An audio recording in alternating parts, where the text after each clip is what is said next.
124 Bluestone Road was a spiteful house, full of baby venom. The women in the house knew it. So did the children.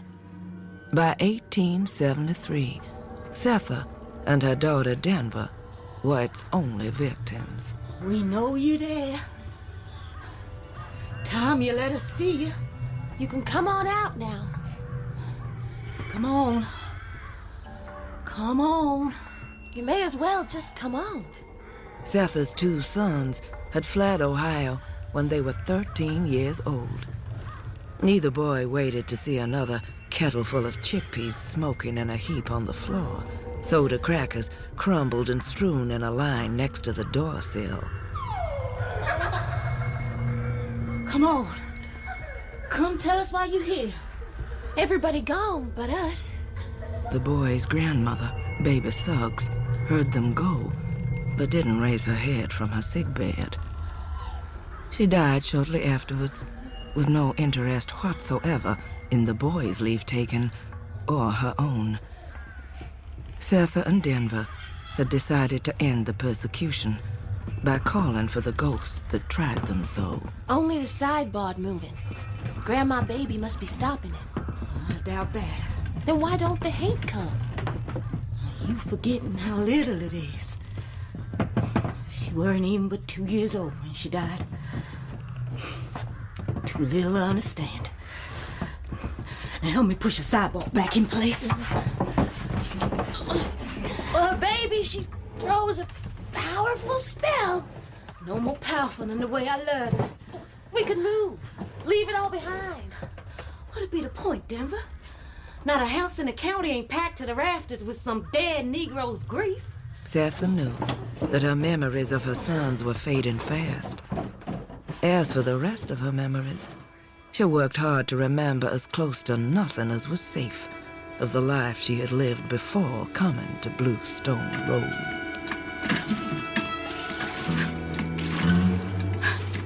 Then one day, the breeze cooling her face as she rushed to sop the itchy chamomile sap away from her bare legs with pump water and rags, the sight of the dog lapping at the puddle near her feet reminded her of Sweet Home Plantation. And although there was not a leaf on that farm that did not make her want to scream, it rolled itself out before her mind's eye in its shameless beauty.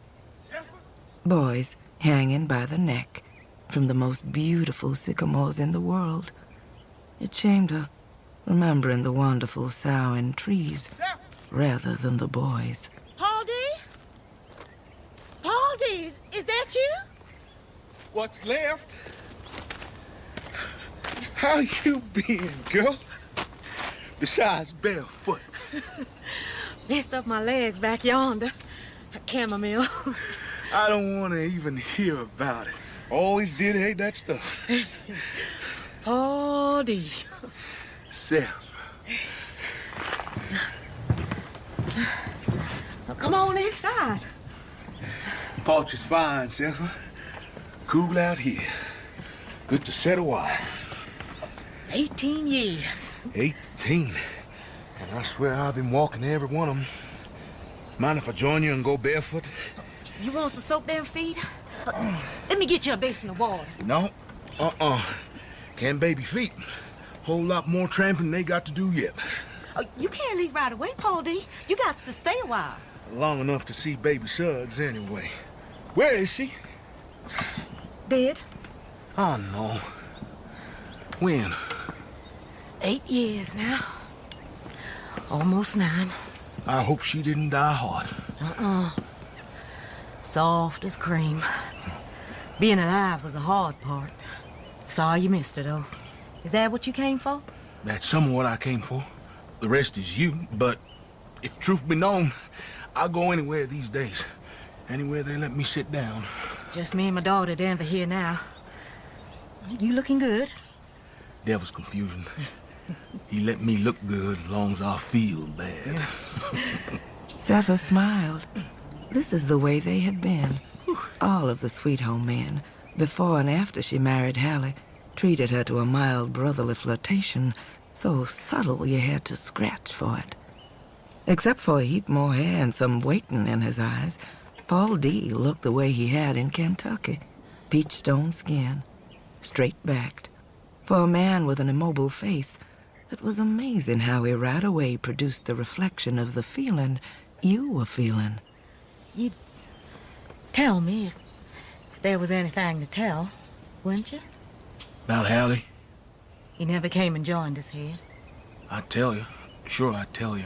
I don't know any more now than I did then. You must think he's still alive. No. I think he did.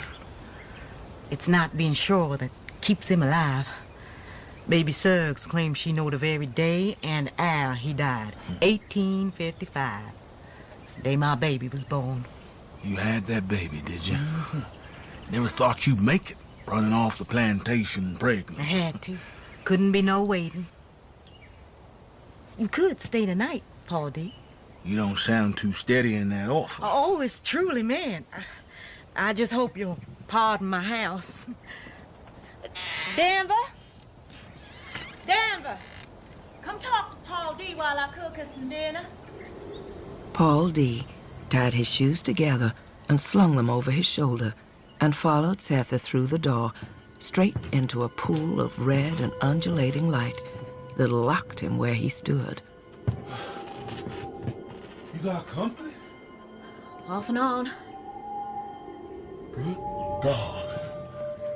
What kind of evil you got in there? It ain't evil, just sad. Come on, just step on through.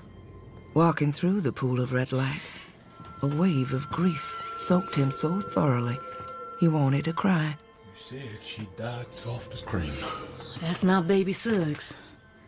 Who then? My daughter. The one I sent ahead with the boys. Paul D. looked at the spot where the grief had soaked him. The red was gone, but a kind of weeping hung in the air. No, man. You here by yourself. Me and Denver. I cook at a restaurant in town and I sew a little on the sly. The luminous white of the steps and railings in the hallway made Paul D. glance upward. Every sense he had told him the air above the stairwell was charmed and very thin. But the girl who walked down out of that air to meet him was round and brown, with the face of an alert doll. Here she is, my Denver. This is Paul D., honey, from Sweet Home. Good morning, Mr. D. Garner, baby. Paul D. Garner. Yes, sir. She a fine-looking young lady. Got a daddy sweet face. You know my father? Know him well. Did he, Mama? Is that true? Of course he knew your daddy. I told you, he from Sweet Home. Denver noted that they had become a twosome, saying, "Your daddy," and "Sweet Home," in a way that made it clear both belonged to them and not to her. We have a ghost in here. So I hear. But sad your mama said, not evil. No, sir. Not evil. But not sad, either. Rebuked. Lonely and rebuked. Must be something you got at once. It's just a baby. My sister. She died in this house. Reminds me of that headless bride back behind Sweet Home. Remember that, Setha? How could I forget? Used to roam them woods regular. How come everybody run off from Sweet Home Plantation can't stop talking about it? Looked like if it was so sweet, you would have stayed. Girl, who you talking to? It's true. It wasn't sweet and it sure wasn't home. Denver, start up that stove. Can't have a friend stop by and don't feed him. Don't go to any trouble on my account. Well, why don't you stay the night, Mr. Garner? You and Ma'am can talk about Sweet Home all night long. Denver! What's the matter with you? I never knew you to behave this way. Leave her be. I'm a stranger to her. Well, that's just it. She got no cause to act up with a stranger. Oh, baby. What is it? I can't no more. I can't no more. Can't what? What can't you? I can't live here. I don't know where to go or what to do, but I can't live here. Nobody speaks to us. Nobody comes by. Honey. What you talking about nobody speaks to Oh, you? it's the house. People don't... It's not. It's not the house. It's us, and it's you. Denver! Leave off, Seth. It's hard for a young girl living in a haunted house. That can't be easy. It's easier than some other things. Maybe you ought to move. Who owns this house? No moving, no leaving. It's all right the way it is. You gonna tell me it's all right with this child a half out of her mind? I got a tree on my back and a haint in my house and nothing in between but the daughter I'm holding in my arms. I will never run from another thing on this earth. I took one journey and I paid for the ticket, but let me tell you something, Paul D. Garner, it costs too much. You hear me? Costs too much. Now, sit down and eat with us or leave us be. Setha led Denver into the keeping room that opened off the kitchen. When she came back, she avoided his look and went straight to a small table next to the stove. Tree on your back. I don't see nothing wrong on your back. They're all the same. Who told you that? White girl, choked cherry tree, trunk, branches, even leaves. But that was 18 years ago. Could have cherries now, too, for all I know. I had milk. I was pregnant with Denver, but I had milk for my baby girl. I hadn't stopped nursing her when I sent her on ahead with her two brothers. I was talking about a tree, Setha. Them boys came and stole my milk. Held me down and took it. I told Mrs. Garner on them. Them boys found out I told. School teacher made one open up my back. When it closed, it made a tree. It grows there still.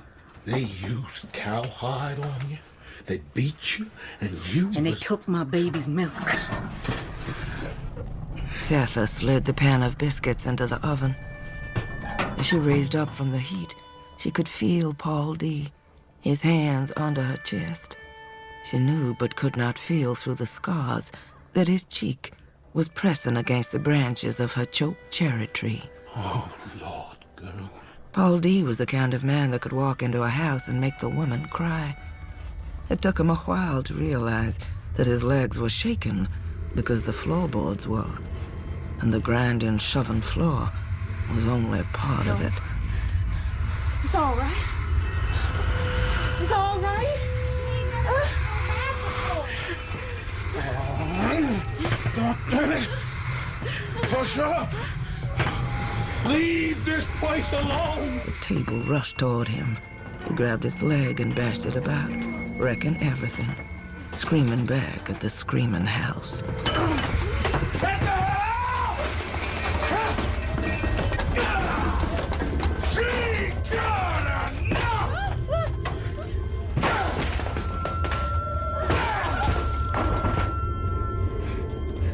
Paul D. did not stop until everything was rock quiet. Setha crouched next to the stove, clutching her dress. Denver huddled at her mother's side. The three of them breathed like one tired person. But there was also another breathing, and it was just as tired.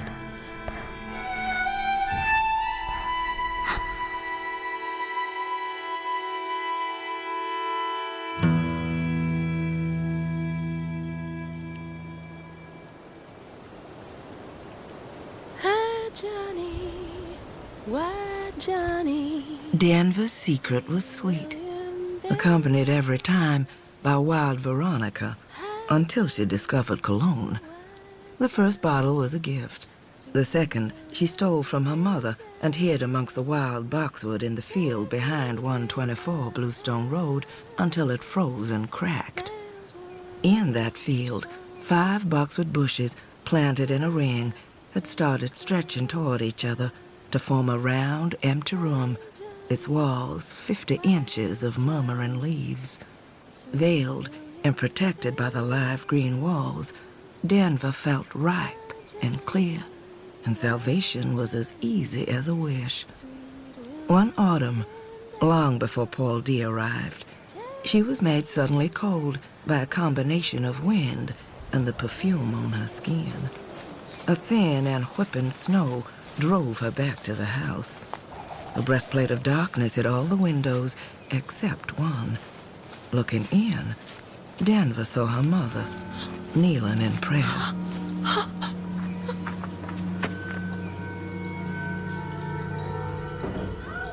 No! Leave her alone! Leave my ma'am alone! Ain't no one here but me, Denver. No, I saw it. It was kneeling next to you, white dress. Had a sleeve around your waist. It looked like two women praying together, except one was an empty dress. Hush, child. So that the imaginary dress would not come between them, Setha wrapped her shivering daughter in baby Sug's quilt of many colors. Tell me my story. You ever gonna get tired of hearing it? It soothes me. Tell me. When I runs off from sweet home with you in my belly, I was walking on feet meant for standing still. 6 months on I was. Every time I stopped, you was like a little antelope ramming my belly with horns and hooves. But you didn't stop. After a while, only things alive was my little antelope and my nipples. I fell and could not raise up again.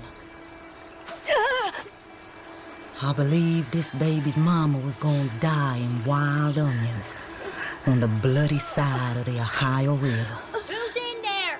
That was when something came out of the earth into me. Looked like I was just cold jaws grinding. Some white boy was gonna find me on that ridge of pines trying to get to my 3 children. After my husband had disappeared, after my milk was stolen and my back poked, my children orphaned, and then deny me an easeful death? No. I was eager to bite into his eyes, gnaw on his cheek. Where you come from? But it weren't no white boy. Look here. A Negro. That don't beat all. You about the scariest looking something I ever seen. Was a girl, the raggedest looking trash you ever saw. What you doing back up in here? Running.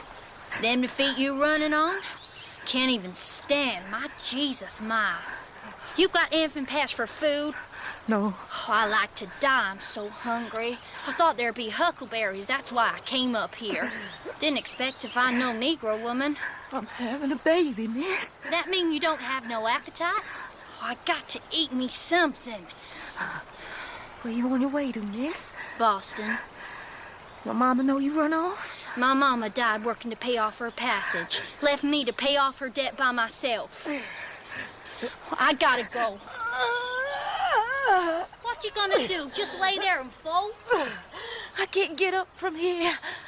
Stay the night here. The snake's gonna get you. It's a house back yonder. No people in it. A lean-to, kinda. I can't walk on these feet. Oh, crawl then. Any animal can crawl.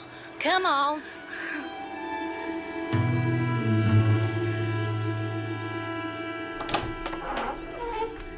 I told you it was here. Not much to look at, but it's shelter. Oh, lie here on the leaves. I'll make a pile of them. Put some in that rock, too. You rest those feet on it. Raise them up. They so swole you ain't never gonna walk in them in that condition. What you doing? Rubbing your feet. Used to do this for my mama. It's gonna hurt. Anything dead comes back to life hurts. And that's the truth for all time, Denver thought, as she listened to the familiar tale of Amy, the white girl. Maybe the white dress, holding his hands around her mother's waist, was in pain. I don't know how many times I done told you that story. You think maybe the dress I saw holding on to you was hurting? You say it was holding on to me? How? Kneeling next to you while you were praying. Well, I'll be.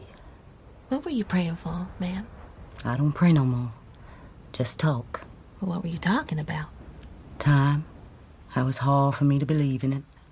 Some things pass on, some things just stay. Places are still there. Out there in the world, even if they're gone, it's still there. Right in the place where it happened. Can other people see it? Yes. Oh, yes, yes, yes. Where I was before I came here, that place is real to me. Sweet home ain't never going away. You go there and stand in the place where it was, it'll happen again. You understand me, Denver? You can't never go there. It's gonna always be there waiting for you. That's how come I had to get all my children out. Why you run off? You never tell me that part. Just that they whipped you and you run off pregnant. Nothing to tell. Except school teacher. He was a little man. Short. Always wore a collar, even in the fields. After Mr. Garner passed, Mrs. Garner was pleased her husband's relative was willing to come farm Sweet Home with all of his book learning. Sweet Home man could have done run the place, but she didn't want to be the only white person on the farm, and a woman, too. He brought 2 boys with him. Called him Anka. Talked soft and spit in their handkerchiefs. The kind who know Jesus by his first name. School teacher liked the ink I made. He was always writing in his book, asking us questions. Commenced to carry around a notebook of what we said. Ma'am? Enough remembering now, Denver. Well, I think the baby Hank got plans.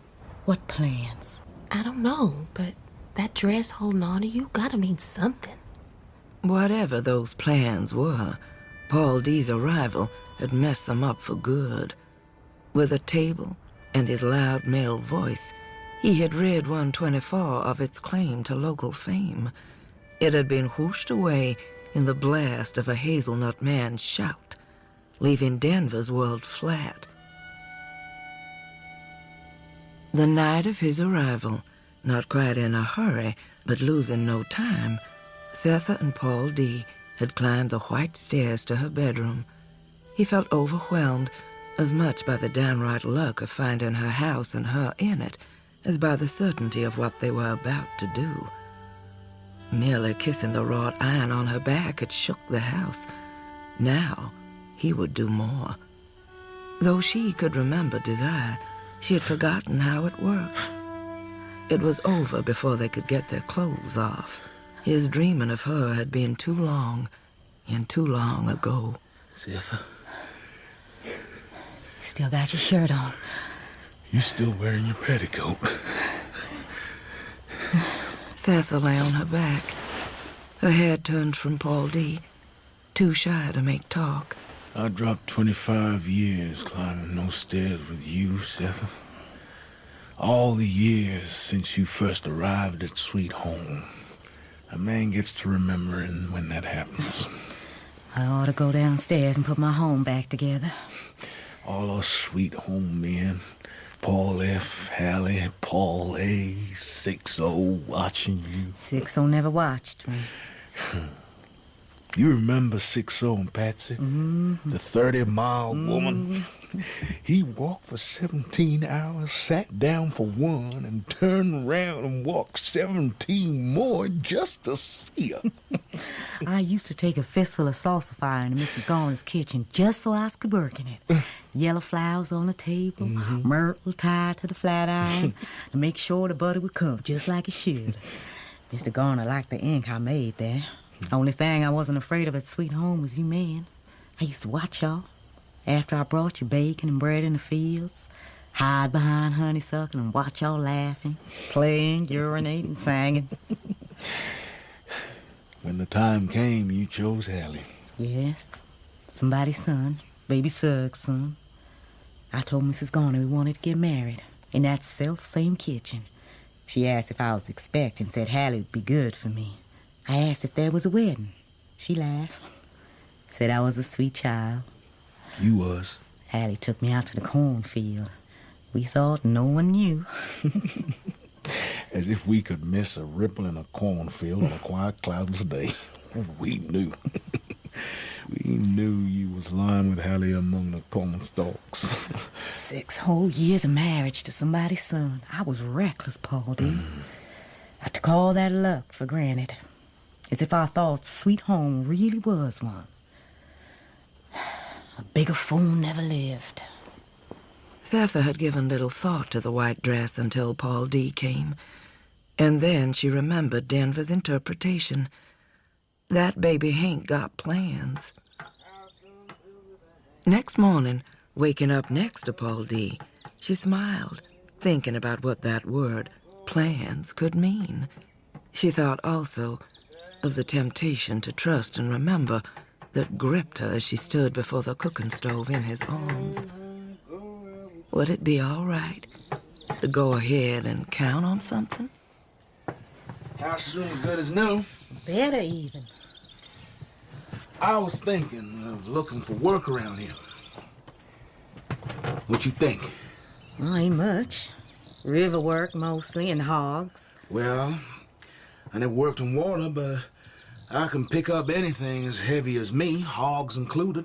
White people better headed in Kentucky, but you may have to scramble some. It ain't whether I scramble, it's where.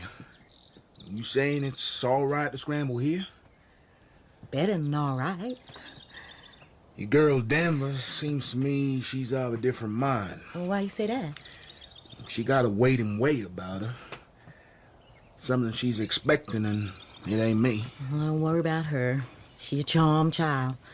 Even when school teacher found us and came busting in here with a law and a shotgun. School teacher found you? It took a while, but he did. Finally. And he didn't take you back? Oh, no. I wasn't going back there. I went to jail instead. Denver was just a baby, so she went right along with me. Rats bit everything in there but her. And I told you, she a charmed child. One night, Insetha and Paul D were talking like a couple. They had skipped love and promise and gone directly to, "You saying it's all right to scramble here?" The notion of a future with Paul D was beginning to stroke her mind. Still, the future was a matter of keeping the past at bay. So keeping Denver from the past that was still waiting for her was all that mattered.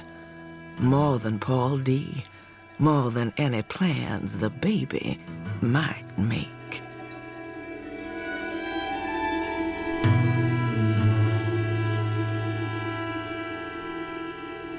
Now that Paul D had moved into 124 Bluestone Road, Setha, pleasantly troubled by the idea of having a future, avoided her daughter's sidelong looks. As she expected, as life was like that, it didn't do any good. Denver ran a mighty interference in their new relationship, and on the third day, as they sat down to eat, flat out asked Paul D the question that was burning on her lips. How long you gonna hang around for, Paul D? Denver, what's got into you? Maybe I should make tracks, Ethel. No. Well, he knows what he needs. Well, you don't. And you must not know what you need either. I don't want to hear another word out of you. I just Hush, asked. Denver. You go sit down somewhere. I'm going. I didn't train her like that. I'm as surprised at her manners as you are hurt by him. Is there history to a question? Did she have to ask that or want to ask it of anybody else before me? You as bad as she is. Come on, Seth. Oh, I'm coming on. I am. Jesus, all I did was sit down for supper and I got cussed out twice. Once for being here and once for asking why I was cussed in the first place. She didn't cuss. No, it felt like it. Look here. I apologize for her. I'm real sorry. You can't do that. You can't apologize for nobody. She got to do that. What I want to know is she asking a question that's on your mind, too? No, Paul D, no. And she's a one mind and you another. If you can call whatever's in her head a mind, that is. Excuse me, but I can't hear a word against her. I'll chastise her. You leave her alone. For a used-to-be slave woman to love anything that much was dangerous, Paul D thought. The best thing was to love just a little bit. So when they broke its back or shoved it in a croaker sack, maybe you'd have a little love left over for the next one. Why do you think you have to take up for her? Apologize for her? She grown. Grown don't mean nothing to a mother. A child is a child. They get bigger, older, but grown, what's that supposed to mean? In my heart, it don't mean a thing. It means she have to take it if she acts up. You can't protect her every minute. What's gonna happen when you die? Nothing. I'll protect her while I'm alive, and I'll protect her when I ain't. Oh, well, I'm through, I swear. That's the way it is, Paul D. I can't explain it to you no better than that, but that's the way it is.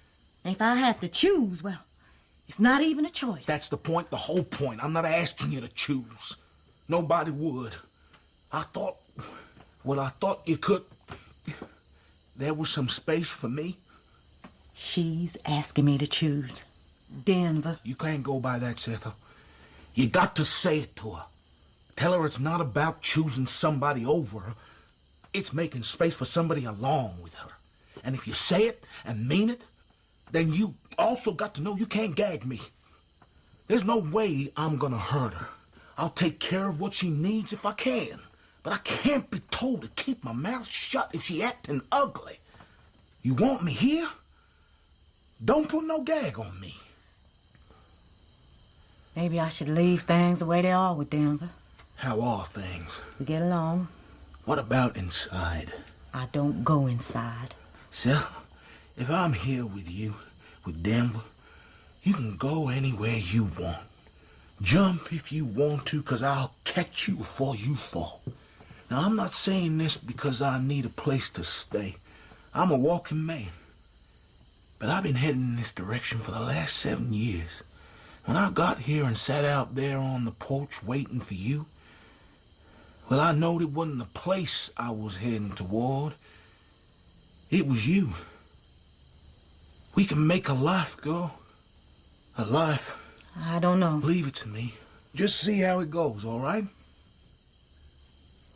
You willing to leave it to me? Well, some of it. Some?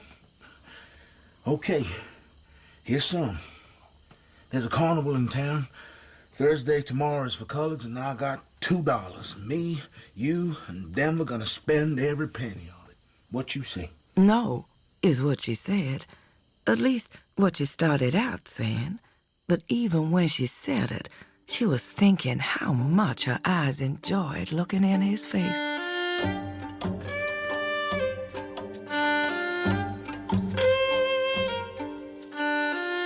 The sky, stripped of blue, was white hot at 11 in the morning. Setha was badly dressed for the heat, but this being her first social outing in 18 years, she felt obliged to wear her one good dress, heavy as it was, and a hat. Certainly a hat. Paul D. and Denver fared better in the heat, as neither felt the occasion required special clothing. They were not holding hands, but their shadows were. Setha looked to her left, and all three of them were gliding over the dust holding hands. Nobody noticed but Setha, and she stopped looking after she decided it was a good sign. Roll up! 2 pennies each.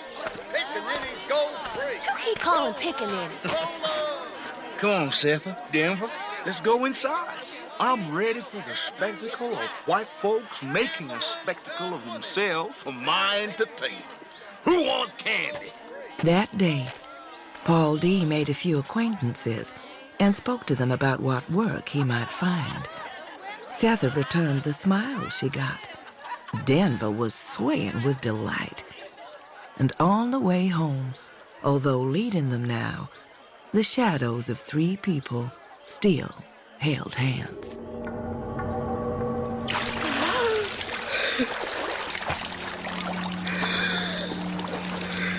A fully dressed woman walked out of the water. She barely gained the dry bank of the stream before she sat down and leaned against a mulberry tree. All day and all night she sat there. Everything hurt, but her lungs most of all. Sopping wet and breathing shallow, she spent those hours trying to negotiate the weight of her eyelids. The day breeze blew her dress dry. It took her the whole of the next morning to lift herself from the ground and make her way through the woods to the field and then to the yard of the slate-gray house. Exhausted again, she sat down on the first handy place, a stump not far from the steps of number 124. She had new skin, lineless and smooth, including the knuckles of her hands. When Setha, Denver, and Paul D. rounded the curve in the road, all they saw was a black dress and 2 unlaced shoes below it. Look, what is that? The moment Setha got close enough to see the woman's face, her bladder filled to capacity. Oh, excuse me. Excuse me. Setha ran around to the back of 124. She never made the outhouse. The water she voided was endless. There is no stopping water breaking from a breaking womb, and there was no stopping it now. Just about the time she started wondering if the carnival would accept another freak, it stopped. She tidied herself and ran around to the porch. Haldy? Danver? Inside here. She was thirsty.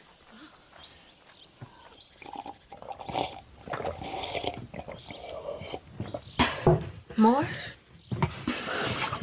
She said she was thirsty. Mighty thirsty, look like. That's her fourth cup. She drinking like she done crossed the desert. Needs feeding. What you doing in them old lady clothes? Good lace, though. Rich woman's hat.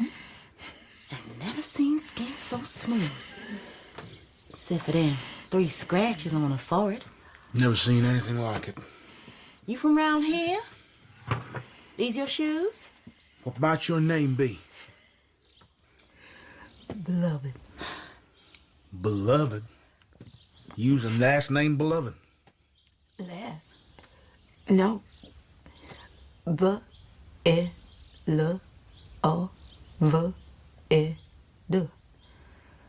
Beloved. Setha was deeply touched by her sweet name, the memory of a glittering headstone it evoked, making her feel especially kindly toward her. That's a pretty name. Beloved. Take off your hat, why don't you? And I'll make her something.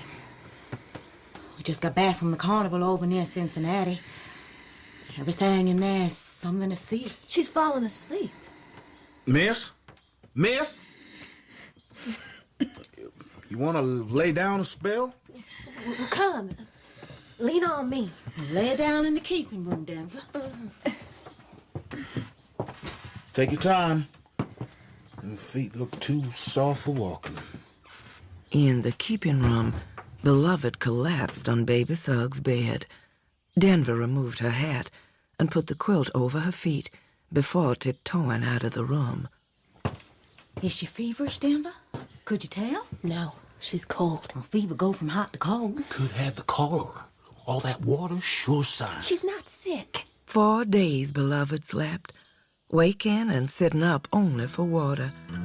Denver tended her, watched her sound sleep, listened to her labored breathing, and, out of love and a breakneck possessiveness that charged her, hid like a personal blemish Beloved's incontinence.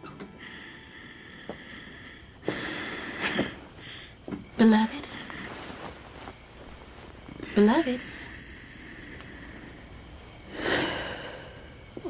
What is it? Heavy. This place is heavy. Would you like to sit up? No. Patience, something that Denver had never known, overtook her. She was a model of compassion, turning waspish, though, when Setha tried to help. Setha looked at her daughter and thought, yes, she has been lonesome, very lonesome. One day in the keeping room, Beloved's eyes flew wide open. Denver's heart raced. Deep down in those big black eyes were the whites that were blue-white.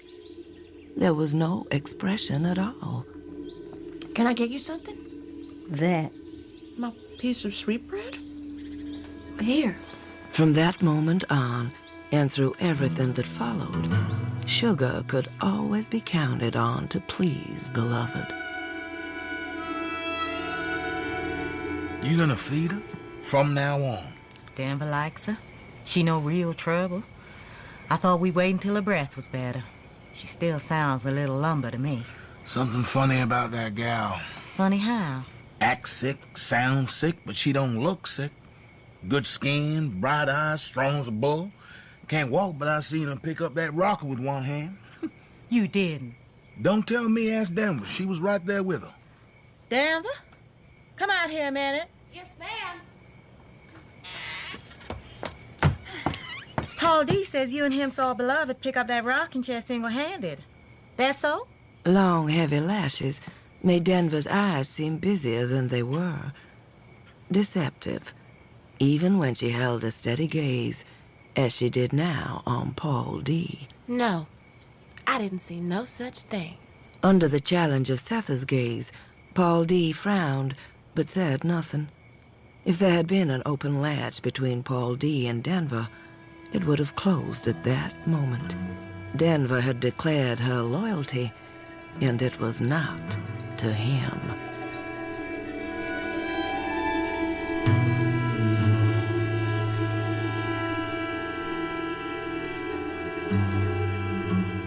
Beloved could not take her eyes off Setha.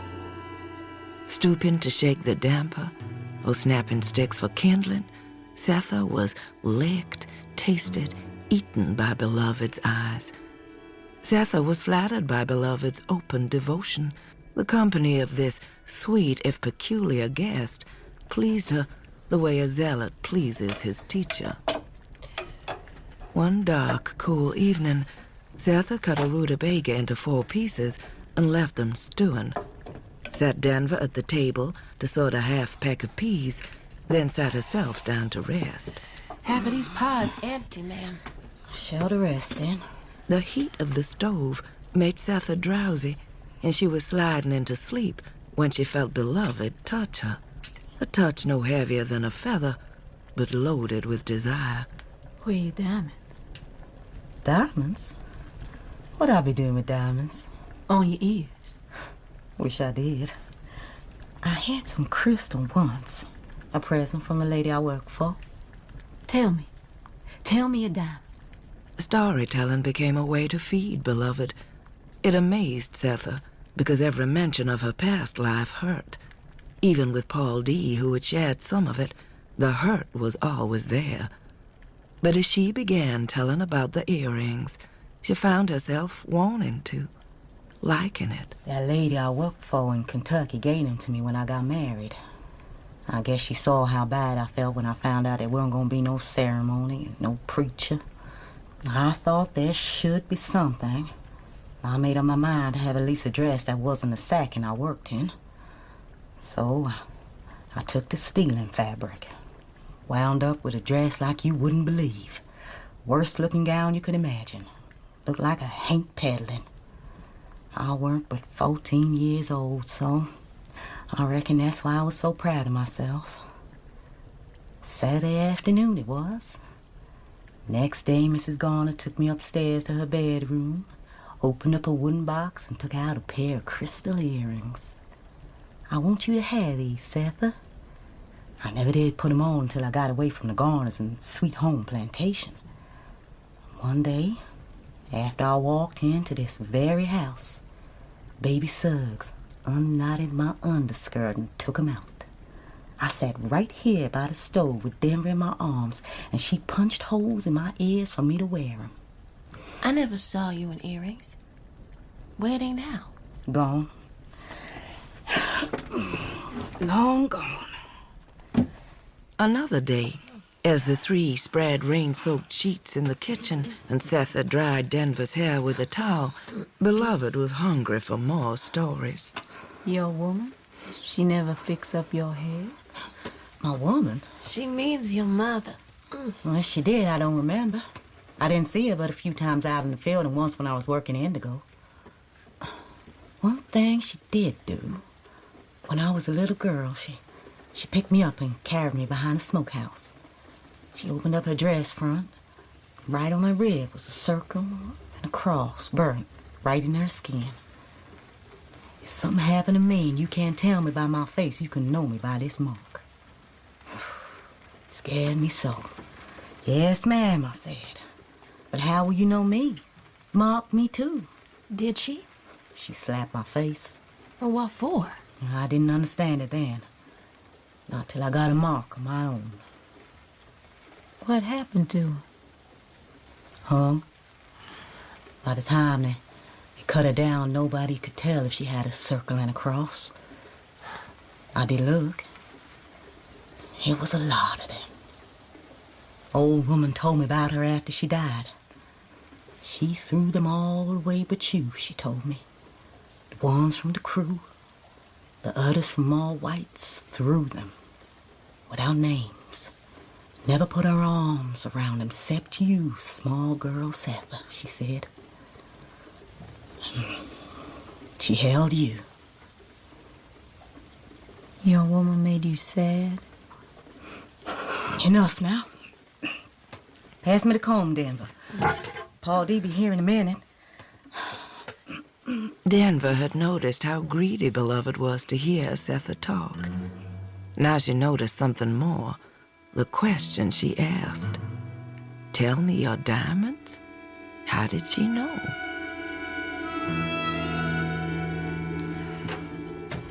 The cabbage was all gone, and the shiny ankle bones of smoked pork were pushed in a heap on their plates. The pet-like adoration that took hold of Beloved as she looked at Setha made Paul D. speak. What was you looking for when you came here? This place. I was looking for this place I could be in. Somebody told you about this house? She told me.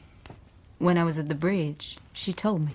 Must be somebody from the old days, when this house was a way station for messages and those that sent them. How'd you come?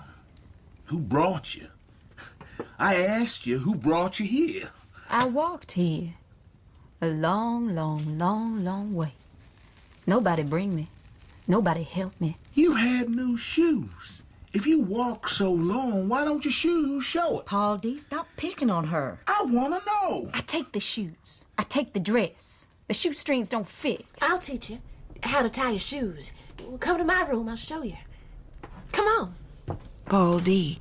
had the feeling a large silver fish had slipped from his hands the minute he grabbed hold of its tail. This girl, Beloved, beat all, though he could not exactly say why, considering the colored people he had run into during the last 20 years. Before and after the Civil War, he had seen Negroes so stunned or hungry or tired or bereft, it was a wonder they recalled or said anything. Beloved was different. What is it about her vex you so? We had one good fight about Denver. We need one about her, too? I just don't understand what the whole is. It's clear why she hold on to you, but I can't see why you holding on to her. But you care who holding on to who. Feeding her ain't a problem. I picks up extra from work at the restaurant is all, and she nice company for Denver. You know it, and I know you know it, so what is it got your teeth on edge? I can't place it. It's a feeling in me. Well, feel this, why don't you? Feel how it feels to have a bed to sleep in and somebody there not worrying you to death about what you got to do each day to deserve it. Feel how that feels. And if that don't get it, feel how it feels to be a colored woman roaming the roads with anything God made liable to jump on you. Feel that. I know every bit of that, Setha. I never mistreated a woman in my life. That makes you one in the world. Not two? No, not two. What Hallie ever do to you? Hallie married you, stood by you, he never left you. What'd he leave then if not me? I don't know, but it wasn't you. That's a fact. Then he did worse. He left his children. You don't know that. He weren't there. He wasn't where he said he would be. He was there. Then why didn't he show himself? Why'd I have to pack my babies off and stay behind to look for him? He couldn't get out of the loft. Loft? What loft? The one over your head. In the barn. He saw? He told you? You told me. What? The day I came here. You said school teacher's nephew stole your milk and opened up your back with a whip before you run off from Sweet Home. I never knew what it was that messed him up. That was it, I guess. All I knew was that something broke him. Out of one of them years working Saturdays, Sundays, and a night time extra to buy baby Suggs free never touched him. But whatever he saw go on in that barn that day broke him like a twig. He saw. He saw. Must have. He saw them boys do that to me and let them keep on breathing air. He saw. He saw. He saw. A man ain't a goddamn axe. Chopping, hacking, busting every goddamn minute of the day. Things get done. Things he can't chop down because they're inside. The underground agent said by Sunday. Sunday came and Hallie didn't. Monday came and no Hallie. I thought he dead, that's why. Then I thought they caught him, that's why. Then I thought, no, he not dead, 'cause if he was, I'd know it.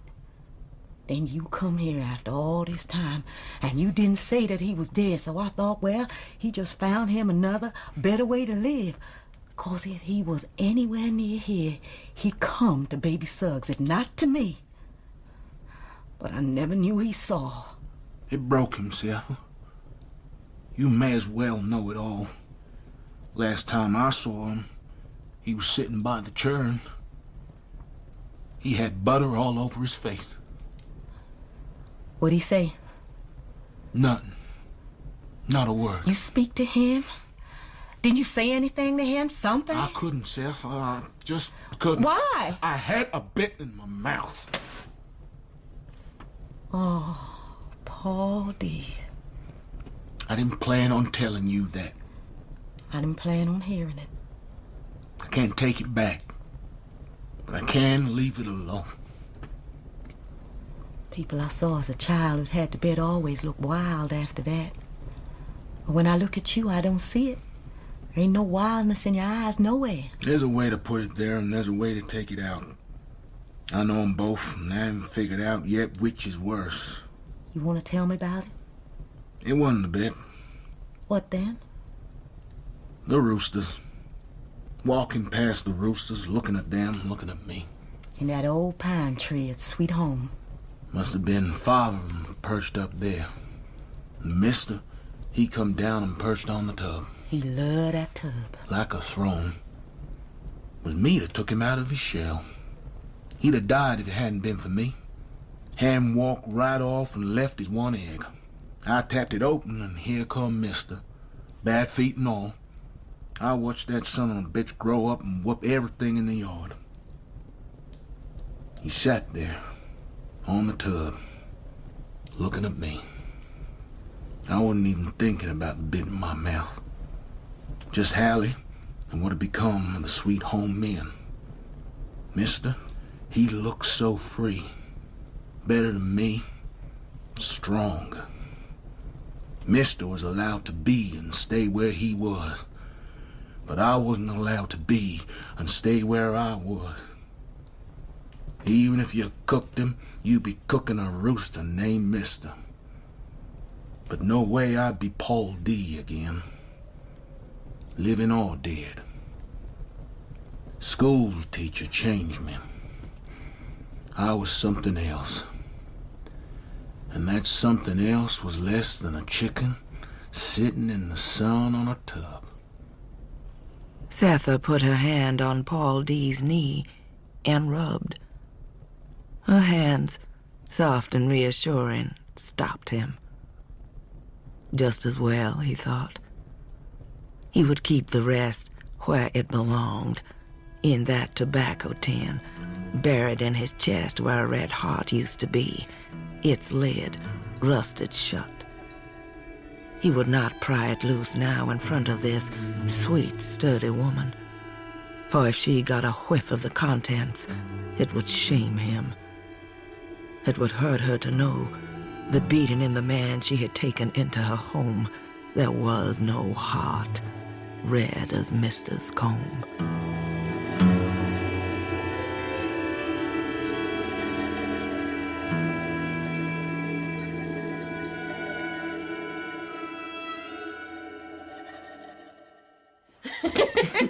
Beloved was dancing upstairs in Denver's room. A little two-step, make a new step, slide, and strut on down. Denver had never seen Beloved so happy.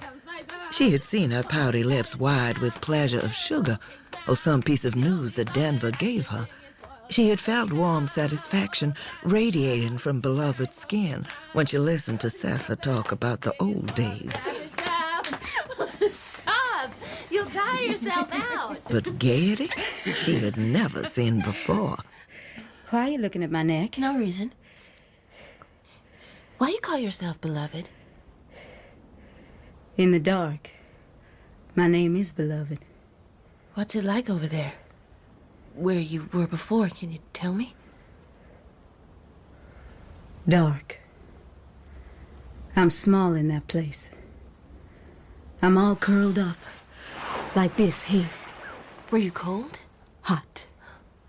Nothing to breathe down there, and no room to move in. What did you come for? To see her face. Ma'am. Setha's. Yes. Setha. How you know about her diamonds? I was in the water. I saw her diamonds down there. Could touch them. What stopped you? She left me behind. By myself. You won't leave us, will you? No. Never. This is where I am. Don't tell her. Don't let Ma'am know who you are. Please, you hear? Don't you never tell me what to do. She is the one. She is the one I need. You can go, but she is the one I have to have. Don't go, please. You want me to tell you how Ma'am made me in a boat? Yes. Tell me. Tell me her. And so, Denver told Beloved about the white girl with thin arms but good hands, with hair enough for 5 heads, who birthed her in a boat on the Ohio River. Boy or girl? Girl. We all better get out this old boat before it sinks entirely. Done wrapped her in my skirt, but I have to move on real soon. I don't see nothing amusing. Patroller passed us now. He see nothing but 2 lawless outlaws in a sinking boat, wrapping a 10-minute-old baby in rags. Here, take her. You gonna tell her Miss Amy Denver brought her into this world. You better tell her. Denver is pretty. Real pretty. Setha, too, knew that Beloved was hungry for the stories she told. She found the herd in telling them had eased now that Paul D. and Beloved lived in her house. And so, on another day, she told the girls of the day she arrived at 124 Bluestone Road in Stampade's wagon, with 2-day-old baby Denver tied to her chest. Got one of your own for you, baby. Setha, that you there? Staff, help me lift her down. You in baby Suggs' hands now. Where my children, baby Suggs? I want to see my children. Can't let the young'un see you like this. Take a few more steps on those weary feet and go on inside. You're home now, Setha. Where you find her, Stamp? By the river, ragged as you see her there. Saw the signal, but couldn't get there for a while. She here now. Nobody with her? Nope, nobody else. Ha! Here! Here! Let's get you out of them clothes, Setha. Nothing worth saving from the looks of them. Something still knotted up in the petticoat. There. Going away present? Crystal earrings Mrs. Garner gave me. Wedding present. It'd be nice if there was a groom to go with it. What you think happened to my Hallie? I don't know. He weren't where he said to meet him at. He'll make it. If I made it, Hallie sure can. Well, put those on. Maybe they'll light his way. On other occasions, Setha told the girls how her mother-in-law, Baby Suggs, a holy woman, called every black woman and child to the clearing cut deep in the woods to pray, cry, rejoice, laugh together. Late one afternoon, Setha wrapped a shawl around her and led Beloved and Denver down a bright green corridor of oak and chestnut into what was left of Baby Suggs' clearing. This was the first time Setha had returned since Baby Suggs' death. She knew that Baby Suggs' faith, her love, her imagination, and her great big old heart began to collapse 28 days after her arrival with Denver in her arms, and blamed herself for that collapse. In the center of the clearing, Setha found Baby Suggs' old preaching rock. What y'all doing watching from the trees? Baby Suggs used to preach from here. Come on over here, Denver. You too, Beloved. This where Baby used to rub my neck. Tell me to lay my troubles down. Just the fingers, she thought. Just let me feel your fingers again on the back of my neck, baby Suggs, and I will lay it all down. Setha bent her head, and sure enough, they were there, light as a feather. Stronger now, harder, the fingers moved slowly toward her windpipe. Ma'am! Ma'am! Setha was actually more surprised than frightened to find that she was being strangled. Lily! You all right? Somebody choked me. Who? Grandma, baby, I reckon. She wouldn't do that to you, ma'am. Look, on your neck. What is it? What you see? There. Mark. And there. Bruises on your neck. Beloved leaned in, her cool, knowing fingers stroking Setha's damp skin that felt like chamois and looked like taffeta. Beloved watched the work her thumbs were doing and leaned over and kissed the tenderness under Setha's chin. Bruises here. Here. And here. They stayed that way for a while because neither Setha nor Denver knew how not to. Then Setha grabbed Beloved's hair. Stop that. You're too old for that. Come on. Up, up. Time to get back home. Things to do. It's getting chilly. Rushing home through the green corridor, she thought about the dinner she wanted to prepare for Paul D. Something to launch her newer, stronger life with a tender man. She rushed on ahead. Summer must be over. You having a bath in my kitchen? Come on in the water. Girl's right behind me. I don't hear nobody. I gotta cook, Paul D. Right now you don't. Beloved entered the house, and they ought to have heard her tread, but they didn't. Beloved heard them as soon as the door banged shut behind her. She took a step and felt like crying. Now, even in the daylight, the time with Setha that Beloved counted on was being reduced by Setha's willingness to pay attention to him. Him who kept her hidden at night behind doors. Him who had hold of her whispering behind the stairs. Beloved turned around and left. The beginning was so simple. One day after supper, Paul D. sat in the rocker by the stove, bone-tired, river-whipped, and fell asleep. He woke to Setha's footsteps coming down the white stairs to make breakfast. There you are. I thought you went out somewhere. Don't tell me I slept in the chair the whole night. Me? I won't say a word to you. Why didn't you rouse me? I did. Called you 2 or 3 times, gave it up around midnight, and I thought you went out somewhere. My back stiff after sitting there all night. He stood, expecting his back to fight it, but it didn't. Nope. Not a creak or a stiff joint anywhere. Looks like the chair is a good sleep place. Where are you going? To make breakfast. Come back upstairs. Oh, D. It's still early. The next evening, he did it again, and again. Then one evening, after lying with Setha, he came downstairs and sat in the rocker, and didn't want to be there either. This way you sleeping now, Paul D? In the keeping room in Baby Suggs' old bed? You mind? Might be better. With the girls in the house and us not properly married. I'm not leaving. Never said you were. Paul D. knew this was nothing to do with Setha. If anything, the lid on the rusted tobacco tin in his chest had lifted slightly. He loved her a little bit more each day. He moved to the storeroom. One day after supper, after Setha, he lay on a pallet in the storeroom and didn't want to be there. It was in the cold house, separated from the main part of 124, curled up on 2 croaker sacks full of sweet potatoes, staring at the side of a lard can, that he realized the moving was involuntary. He wasn't being nervous. He was being prevented. So he turned his back to the door and waited.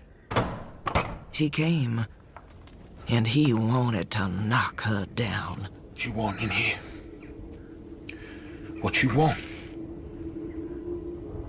I want you to touch me on the inside part and call me my name. Paul D. knew he would be lost if he trembled like Lot's wife and felt the need to see the nature of the sin behind him. When good people take you in and treat you good, you ought to try to be good back. Setha loves you, much as her own daughter. You know that. As long as his eyes were locked on the silver of the lard can, he was safe. She don't love me like I love her. I don't love nobody but her. Then what you come in here for? I want you to touch me on the inside part. Go on back to that house and get to bed. You have to touch me. And you have to call me my name. Call me my name. No. Please call it. I'll go if you call it. Beloved? He said it, but she did not go. She came closer, with a footfall he did not hear. And he didn't hear the whisper that the flakes of rust made either, as they fell away from the seams of the tobacco tin in his chest when he reached that inside part. Red hot. Red hot. Red hot. Red hot. So when the lid gave, he didn't know it.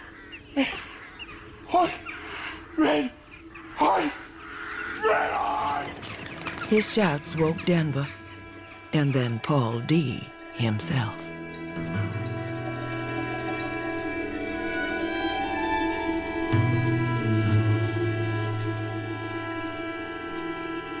Beloved, by Toni Morrison, is narrated by Adjoa Andoh.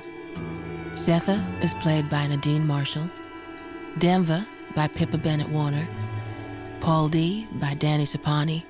And Beloved by Gugu and Mbatha-Raw. Stampede is played by Richard Pepple. Baby Suggs by Alib Parsons. Amy, Rebecca Hamilton. And The Barker by Brian Prothero.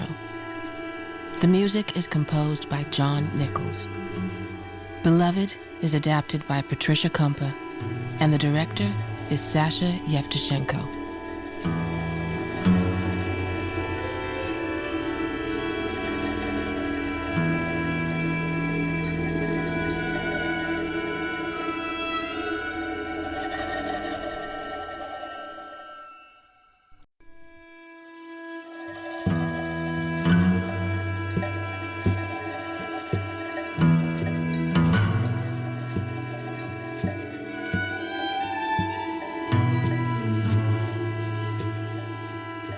Setha told her daughter Denver that Beloved, their visitor who had arrived and then stayed at 124 Bluestone Road, had probably been locked up by some white man for his own purposes and never let out the door. Setha thought that explained Beloved's behavior around Paul D., whom she hated so. Denver neither believed or commented on her mother's speculation. Paul D. felt shame that he had been moved out of Setha's house to sleep in the cold house by Beloved. Though he could not command his feet, he thought he could still talk, and made up his mind to break out that way. Well, this is not the... A man can't see, but... listen here. He waited in the alley behind Sawyer's restaurant to catch her as she came from work, rehearsing his words. Old Garner said, what I mean is, it ain't the kind of weakness I can fight, 'cause something is happening to me, and that girl is doing it. Fixing me, Seth. She fixed me, and I can't break it. Paul D? What you doing here? Come see you. Man, you made me feel like a girl. Come by to pick me up after work. Nobody never did that before. Well, you better watch out. I might start looking forward to it. You got up early or what? I took off early. Anything the matter? Ain't no way of speaking. Oh, not cut back. No. They got plenty of work. I just, Settle. You won't like what I'm about to say. Another woman might have shot him a look of apprehension, pleading, anger even, because what he said sure sounded like part one of Goodbye, I'm Gone. Setha looked at him steadily, calmly, already ready to accept, release, or excuse an in need or trouble man. Well, say it, Paul D., whether I like it or not. I want you pregnant, Setha. Would you do that for me? You came by here to ask me that. You one crazy-headed man. You right. I don't like it. Don't you think I'm too old to start that all over again? Think about it. Half an hour later, when they had walked to the city's edge, Setha and Paul D. began catching and snatching each other's fingers, sneaking quick pats on the behind. Down came the dry flakes of snow. It always surprised Paul D. how quiet it was. Not like rain, but like a secret. Run. You run. I've been on my feet all day. Where I been? Sitting down? Come on. Stop. I don't have the legs for this. Give them to me. Oh, you need using, baby. Somebody play with in the snow. I sure would like to give it a try. Need a willing partner, though. I'll say. Very, very willing. Come on. I'll carry you. Paul D. hoisted her on his back and ran down the road past the brown fields, turning white. Floating ahead of them, barely visible in the drifting snow, was a figure. Let me down. The same figure that had been meeting Setha for 4 months. Beloved, that's you? Brought you a shawl. In case you was cold. No. Wrap that shawl around yourself, not me. You got to learn more sense than that coming out without even a scarf. Come on, child. Let's go inside. What you standing there for, Paul D? Trailing a yard or so behind the women, Paul D. fought the anger that shot through his stomach. When he saw Denver silhouetted in the lamplight at the window, he could not help thinking, and whose ally are you? That night over dinner, it was Setha who solved everything with one blow. Now, I know you're not sleeping out there in the cold room tonight, are you, Paul D? You come upstairs, where you belong, and stay there. I sure will. The threads of malice creeping toward Paul D. from Beloved's side of the table were held harmless in the warmth of Setha's smile. Now? Now. You girls be sure to wash the dishes. Denver finished washing the dishes and came to sit at the table where Beloved sat, sucking her forefinger. She likes him here. Make him go away. Well, she might be mad at you if he leaves. What you looking for in your mouth? This. Look. Oh, didn't that hurt you? Must be a wisdom tooth. Don't it hurt? Yes. Then why don't you cry? And she did. Sitting there holding a small white tooth in the palm of her smooth hand. With the tip of her tongue, she touched the salt water that slid to the corner of her mouth. Setha and Paul D. upstairs, united, did not hear a sound. But below them, outside, all around 124, the snow went on and on and on, piling itself, burying itself, higher, deeper.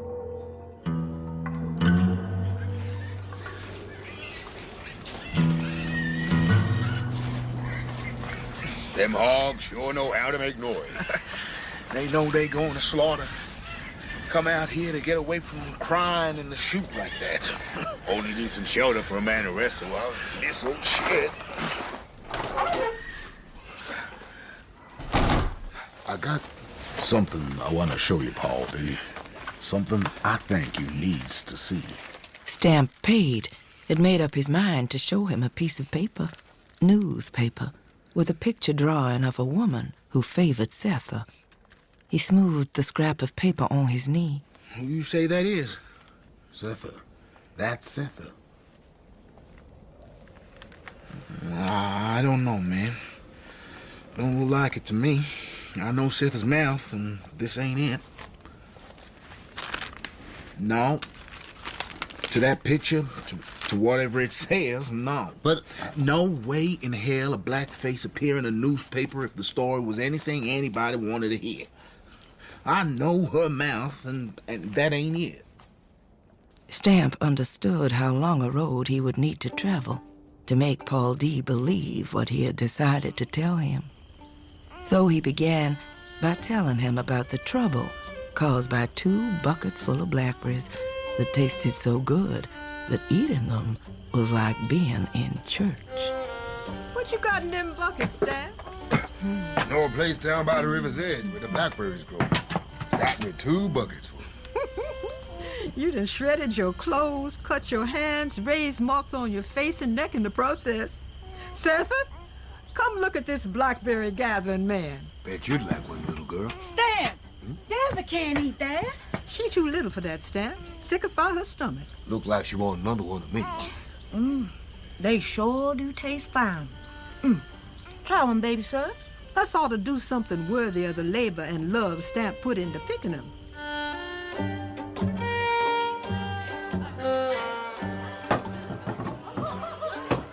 Chicken's all eaten and they're waiting on the turkeys now. You think 4 pies enough, Setha?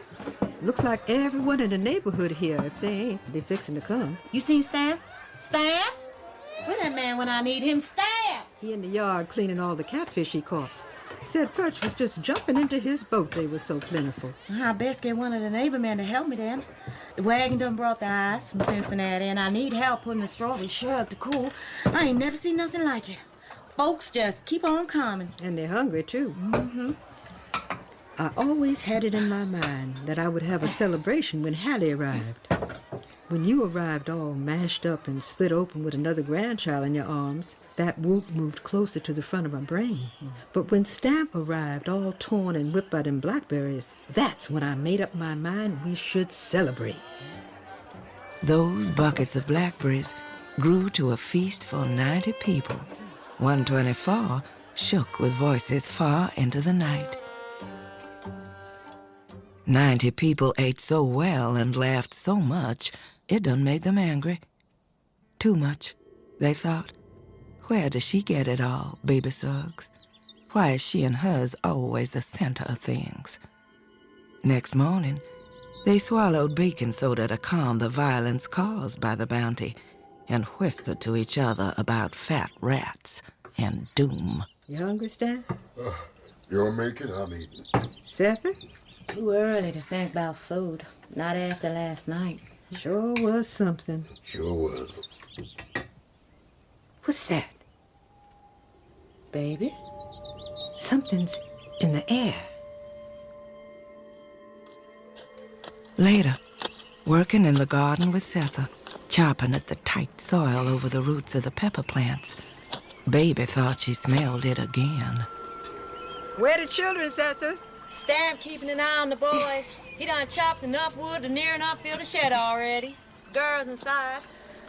Why you ask? Baby Suggs stood in her garden, resting on the handle of her hoe, sniffing the air around her. She knowed that nobody prayed for her, but this feeling was new. It wasn't white folk, so it must be colored ones. And then she knew. They's angry. Friends and neighbors. Angry because I overstepped. Done give too much. Offended them by my excess. Perhaps they're right. Suddenly, Baby Suggs stood real still. Behind the disapproving odor, way back behind, she was smelling another thing. Dark and coming. Something she couldn't get at before because the other odor hid it. Stamp? Stamp, you feel that? Yeah, feel nothing but this axe in my hand. Something ain't right. Can't say exactly what. Yesterday's celebration done wore you out is all. Perhaps you right. I know I is. Nothing left to hurt me now. News of Hallie's death matter, but I have my daughter-in-law and Hallie's children with me. That's a lot to be grateful for. Indeed it is. Worked out fine. Just fine.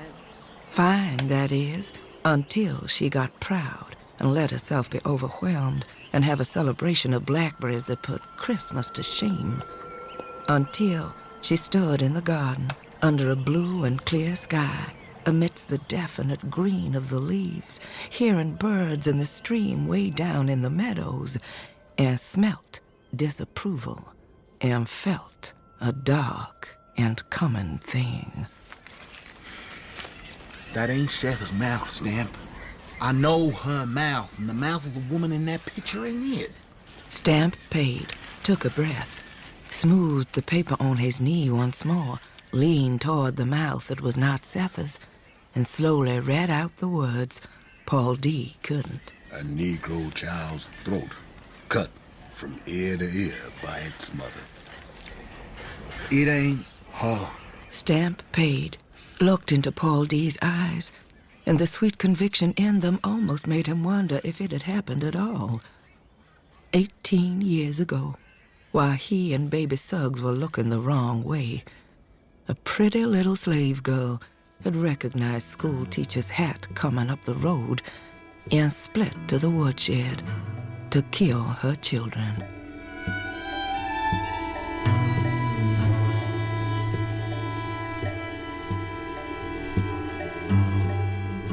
Paul D.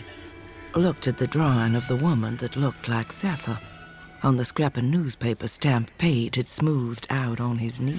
I'm sorry, Stamp. It's a mistake somewhere, 'cause that ain't her mouth. The sweet conviction in Paul D.'s eyes made Stamp doubt for a moment what the headline said was true. A Negro child's throat cut from ear to ear by its mother. We were both there. Baby Suggs and I. Day after the party. But we were looking the wrong way. Setha saw him first. There's no way Setha did that. I was there. When the 4 horsemen came, the schoolteacher, 1 nephew, 1 slave catcher, and a sheriff, the house on Bluestone Road was so quiet they thought they were too late. The nephew came back from peeping around the side of the house. Where they at, boy? Round back. You and I go round this way. Sheriff, you go that way round. Let's go. 1 man stayed in the saddle, his rifle ready, because likely as not the fugitive would make a dash for it. 1 man had to keep back a pace, leave the tie-in to another. Otherwise you end up killing what you were paid to bring back alive. Unlike a snake or a bear, a dead Negro could not be skinned for profit and was not worth his own dead weight in coin. Where they at, old man? What you staring at? They over there? The schoolteacher was looking at a crazy old Negro standing next to the woodpile. 12 yards beyond was another one, a woman. Crazy too, probably. In the shed. They in the shed. Come on. Inside, 2 boys bled in the sawdust and dirt at the feet of a Negro woman holding a blood-soaked child to her chest with 1 hand and an infant by the heels in another. Stop! Stop that. Put that baby down. Damn it. What you doing, Uncle? The woman did not look at the man. She simply swung the baby toward the wall planks, missed, and tried to connect a second time. Setha! No! No more! Give it to me. Right off, it was clear to schoolteacher especially that there was nothing to claim. Oh, hell. All this way for nothing. See what happens when y'all don't listen. Told that brother of yours what would happen when he overbeat her. Made her cut and run. The 3, now 4 picking in as they had hoped were alive and well enough to take back, were not. 2 were lying open-eyed in the sawdust. A 3rd pumped blood down the dress of the main one they had come for, Setha, the one who made fine ink, damn good soup, and had 10 good breeding years left. What you shaking for, boy? You and your brother man enough to hold her down and nurse from her before she ran off. What you shaking for now? Why she want to go and do that for? On account of a beating? I've been beat 1,000,000 times. No way I could. Come on, boy. We better get back to Sweet Home. Damnedest bunch of coons I ever seen. School teacher and the nephew didn't look at baby Suggs, who stood stock still among the pepper plants. Didn't look at the 7 or so faces that edged closer to see what had happened in the woodshed, in spite of the school teacher's rifle warning. Enough Negro eyes for now. Little Negro eyes open in sawdust. Little girl eyes staring between the wet fingers that held her face so her head wouldn't fall off. Little baby eyes crinkling up to cry in the arms of the old Negro, whose own eyes were nothing but slivers looking down at his feet. Worst of all were the eyes of the woman who looked like she didn't have any, as the whites in them had disappeared. And since they were as black as her skin, she looked blind. Oh, Setha. Setha. What have you done, child? Hush, hush, Denver. Hush now, baby. Old Stamp gonna look at it. Hush. Stamp? Oh, baby. Setha done try to kill them all. Baby Suggs noticed who breathed and who did not, and went straight to the boys lying in the dirt. Lie still, Howard. We gonna bind that wound for you. You too, Bugler. Just lie quiet. I beg your pardon. Beg your pardon. Setha, you take my arm load and give me yours. You're crawling already. Girl's dead, Setha. You hold on to living. You hold on to Denver. Neither Stampede nor Baby Suggs could make Setha put her crawling already girl down. Out in the shed, back in the house, she held on. After tending to the boys, Baby Suggs turned her attention to Setha. Picking up the crying baby, she carried her on her shoulder for a full 2 minutes, then stood in front of its mother. It's time to nurse your youngest, Setha. Setha reached up for the baby without letting the dead one go. One at a time. Trading the living for the dead, Baby Suggs carried the crawling already girl into the keeping room. Denver took her mother's milk right along with her sister's blood. And that's the way they were when the sheriff returned, having commandeered a neighbor's cart to take Setha to jail.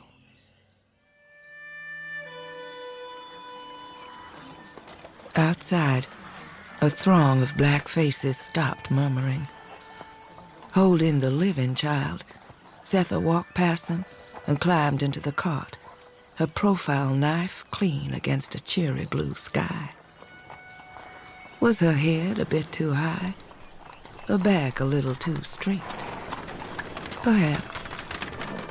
Otherwise the singing would have begun at once. A cape to wrap around her to steady her on her way.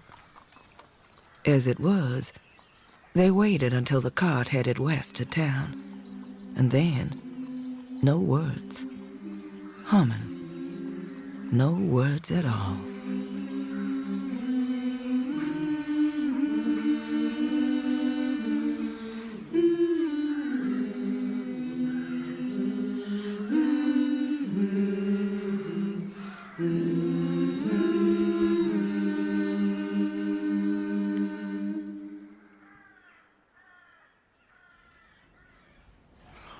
How were we to know, Paul D?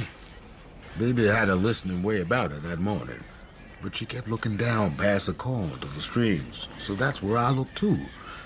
And all the while, school teacher was coming down the road. No one ran on ahead, and nobody's son cut across the field to tell us, because of the night before. They was exhausted from the party.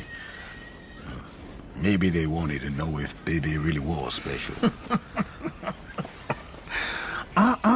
Stan. No way in hell. You forgetting I knew her before, when she was a girl. I didn't just make her acquaintance a few months back. I can tell you for sure this ain't Setha. You ain't talking about Setha.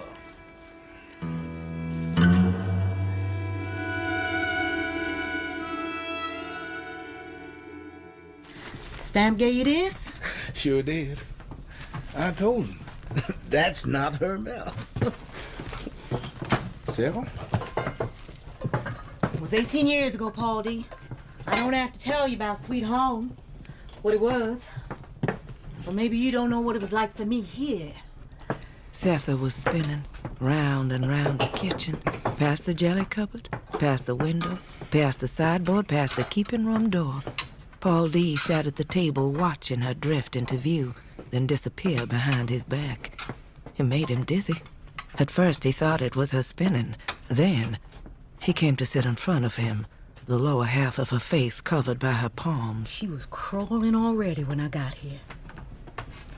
1 week less, and the baby who was sitting up and turning over when I put her on the wagon was crawling already. Perhaps it was the smile or the ever-ready love she saw in his eyes that made her go ahead and tell him what she had not told baby Suggs, the only other person she felt obliged to explain anything to.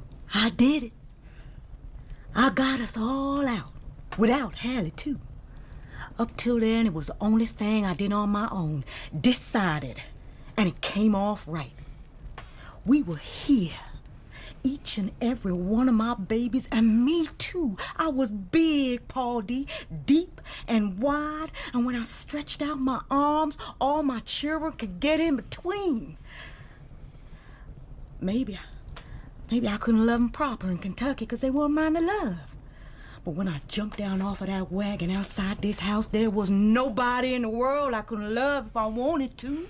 Setha? I couldn't let them all go back to live on the school teacher's sweet home. That was out. Setha. I was squatting in the garden when I saw them coming. When I recognized school teacher's hat, I heard wings. Little hummingbirds stuck their beaks right through my headcloth into my hair and beat their wings. And if I thought anything, it was no.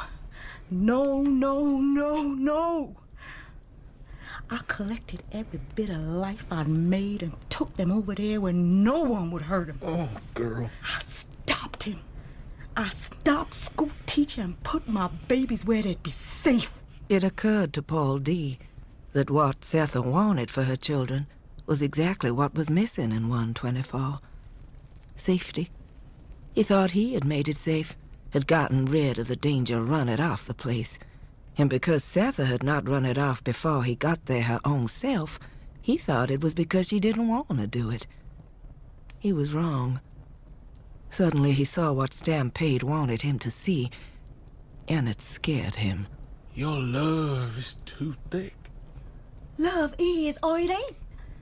Then love ain't love at all. Yeah. Didn't work, did it? Did it work? It worked. How? Your boy's gone, you don't know where. One girl dead, the other won't leave the yard. They ain't at Sweet Home. School teacher ain't got him. Maybe there's worse. It ain't my job to know what's worse. It's my job to know what is. And to keep them away from what I know is terrible. I did that. What you did was wrong, Sapani. I should have gone back there. Took my babies back to Sweet Home. There could have been a way. Some other way. What way? You got 2 feet, Sapani. Not 4. And right then, a forest sprang up between them, trackless and quiet. Paul D. did not put his hat on right away. First, he fingered it, deciding how his going would be, how to make an exit, not an escape. It was important not to leave without looking. Setha was there all right, standing straight as a line with her back to him. He didn't rush to the door. I'd best put my supper aside, Setha. I may be a little late getting back. Only then did he put on his hat. He must think I can't bear to hear him say it. After telling me how many feet I have, that his goodbye would break me to pieces. Ain't that sweet? So long, Paul D. So long.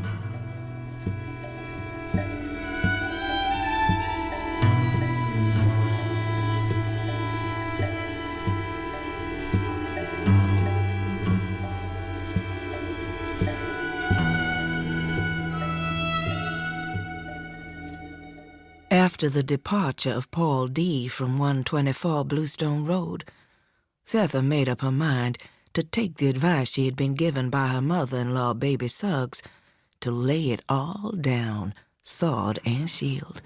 Not just acknowledge the advice, but take it. As she scrubbed the floor, Denver trailing behind her with a drying rag, Setha got to thinking. Remember to dry the corners, Denver. When's Beloved's turn to dry, ma'am? You know what to do. She don't.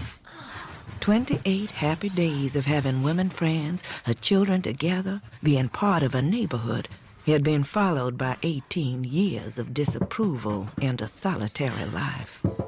Then, a few months of the sun-splashed life that the shadows holding hands on the road promised her. Tentative greeting from other colored people in Paul D.'s company. A bed life for herself. Every bit of it had disappeared. Was that the pattern? Every 18 or 20 years, her unlivable life would be interrupted in this way? What these do? Skates. Those are skates. What they do? I can show you. Go hang out that rag, Denver. We both gonna show Beloved what skates do. Now? Right now. Grandma Suggs told me to lay it all down. That's what I intend to do. You go bring all the shawls you can lay your hands on, Denver. I know we got more skates somewhere. Beloved, you come help me look.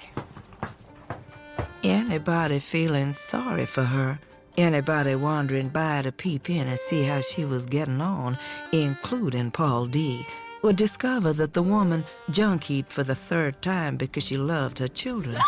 That woman was sailing happily on a frozen creek.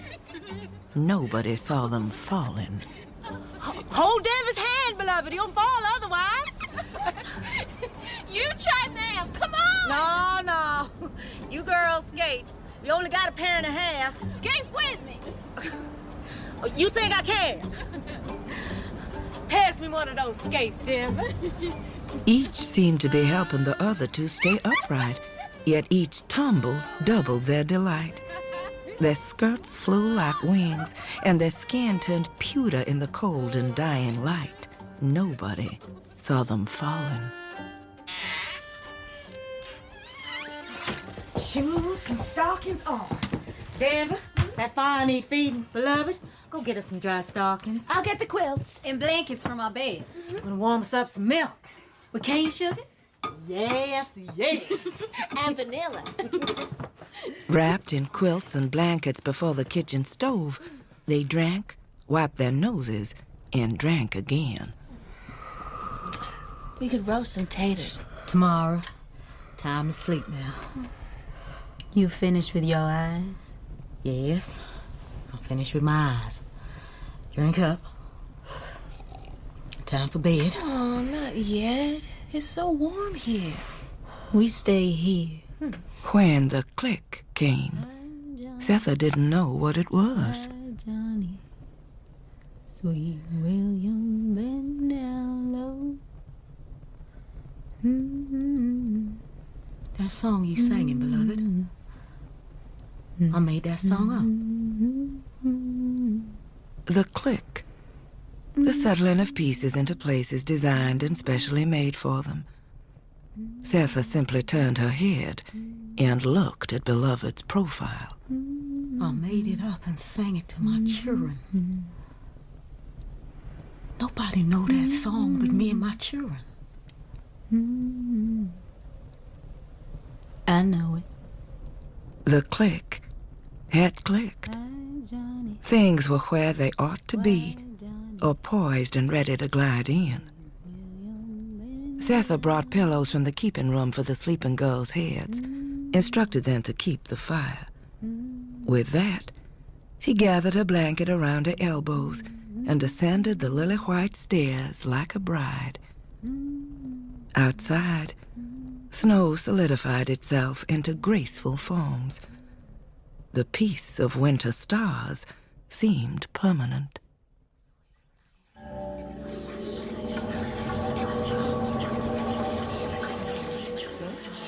The house at 124 was loud. Stamp paid, who believed that the indecipherable language clamoring around the house was the mumbling of the black and angry dead, thought that he could hear it even from the road. Ever since he showed that newspaper clipping to Paul D. and learned that he had moved out of 124 that very day, Stamp felt uneasy. It was only after the revelation in the pig yard that Stamp considered Setha's feelings in the matter. Maybe he should have left it alone. Maybe he was not the high-minded soldier of Christ he thought he was, but an ordinary plain meddler. That morning, Stamp paid, raised his fist to knock on the door he had never knocked on before because it was always open to him, and could not do it. Over and over again he tried it, spirit willing, flesh weak. So Stamp stood outside the neighbor's door instead. Stamp? Come in! Where you been keeping yourself? Now, I told my husband, must be cold if Stamp stay inside. Oh, I've been out. Was over next door at 124 this morning. What you want in there? Somebody invite you in? That's baby's Kenella. I don't need no invite to look after her people. Somebody new in there. A woman. Thought you might know who she is. Might see anything at all at 124. True. Better ask Paul D. Can't locate him. He's sleeping in the Church of the Holy Redeemer. Ask the Reverend if he could stay in the cellar. It's cold as charity in there. What do you do that for? Any number take him in. Can't nobody read minds long distance. All he have to do is ask somebody. It's her, ain't it? Her who? Setha. He took up with her and stayed in there, and you don't want nothing to do. Hold on. Don't jump if you can't see the bottom. Girl, give it up. We've been friends too long to act like this. Well, who can tell what all went on in there? I don't know who Setha is, or none of her people. All I know is she married Baby Suggs' boy. You always friends. I ain't got no friends take a handsaw to their own children. You in deep water, girl. I'm on dry land, and I'm gonna stay there. What run Paul D off? Tell me that. I'll run him off. I told him, I showed him the newspaper about what Setha did. I read it to him. He left that very day. He didn't know nothing except her from when they were at that place, Sweet Home. He knew Baby Suggs. Knew a boy, Hallie, too. I thought that... Looked like Paul D might have a place to stay after all. You didn't come here asking about him. You came asking about some new girl. Well, Paul D must know who she is, or what she is. Why don't you ask him? Your mind is loaded with spirits. Everywhere you look, you're gonna see one.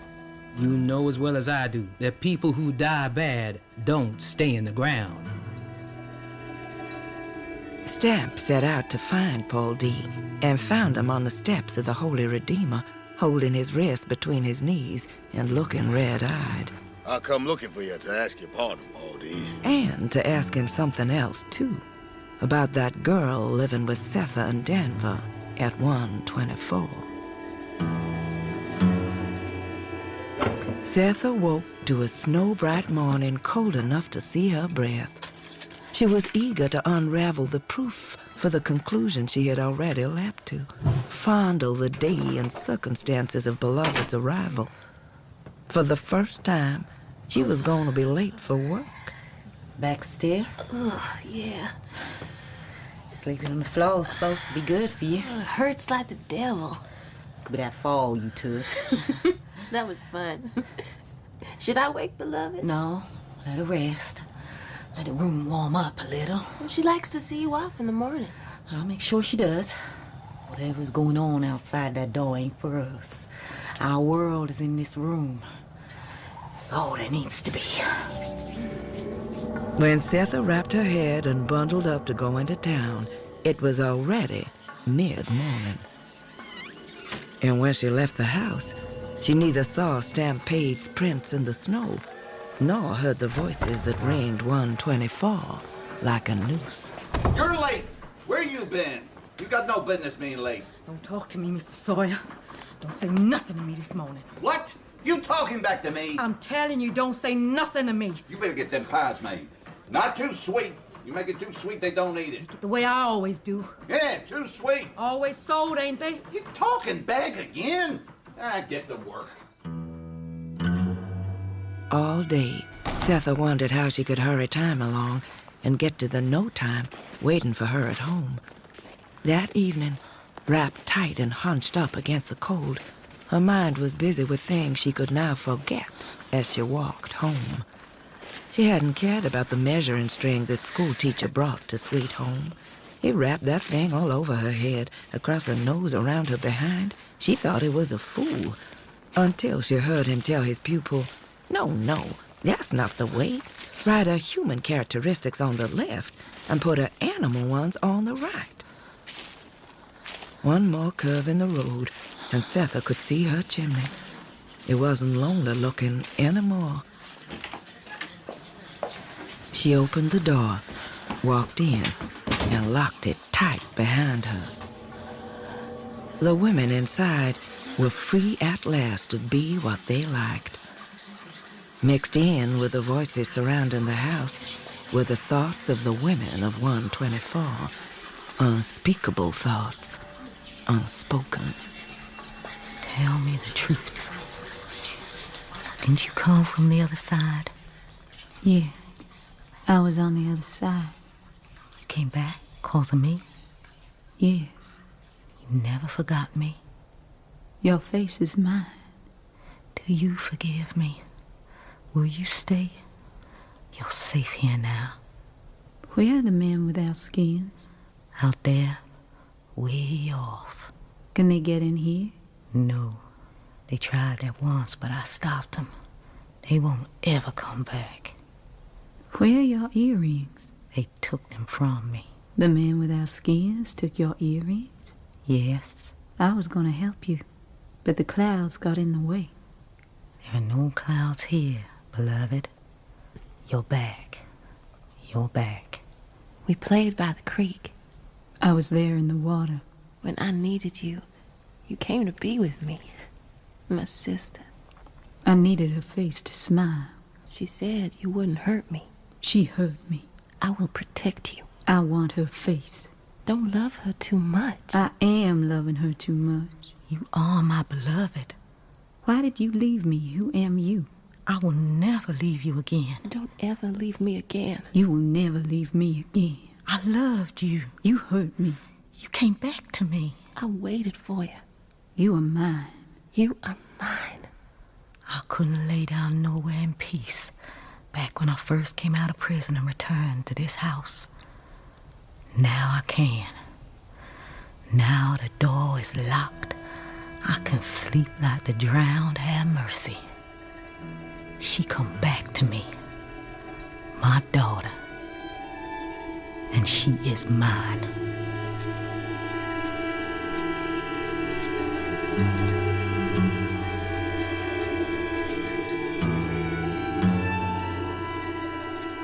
At first, Setha and her daughters played together. They ice skated under the stars and drank sweet milk from the stove. Denver had joined in the play, holding back a bit out of habit, even though it was the most fun she had ever known. Ow! Sit still, beloved. Why don't you braid my hair for a while, ma'am? Not now, Denver. Pass me the oil. Beloved's hair gots to look just right. When the weather broke, Denver found Setha and Beloved kneeling in the garden on soil too hard to chop. What are you two doing out here? It's too cold to be outside. Garden. It's too early to think about... Gonna put peas here, and a roll corn, strawberries, all along here. Flowers, too. Sweet William. Beloved wants flowers. Well, come inside, please. Ma'am. Please? The $38 of Setha's life savings went to feed themselves with fancy food and decorate themselves with ribbons and dress goods. Denver? Yes, ma'am? Beloved? Come look what I bought in town. This one's for you, Denver. Blue stripe. And for you, beloved, so pretty. The new dresses. Now, where I put my needles? Denver, you see my scissors? Who's the yellow ribbon for? Beloved. Will you sew some of this lace on my dress? Perhaps. I bought it for Beloved. Setha took to going to work later and later each day until the predictable happened. Instead of looking for another job, Setha played all the harder with Beloved. She paid attention to everything about Beloved. Her lineless palms, her forehead, the smile under her jaw. Everything except her basket fat stomach. Howdy, Paul D. Howdy, Stamp. It was a tiny church, no bigger than a rich man's parlor. Stamp paid, found Paul D. sitting on the porch steps, getting additional warmth from the bottle of liquor jammed in his coat pocket. I can't read. You got any more newspaper for me? Just a waste of time, Stamp. Nope. This here's something else. Something else. The two men sat in silence for a few moments. The tobacco tin in Paul D.'s chest, blown open now, spilled contents that floated freely and made him their play and prey. Sitting on his own, a man gets to remembering, Stamp. Remembering school teacher for one. I used to think he broke to children, them the old man Garner raised as men. Now I wonder how much difference there really was between them. Best not dwell on such things, Paul D. Last time I saw Sether at Sweet Home, I would never in hell or on this earth have thought after the cowhide and with her swollen belly that she would cut and run anyway. But she did. Raised Denver all by herself. Even took me in. For a while.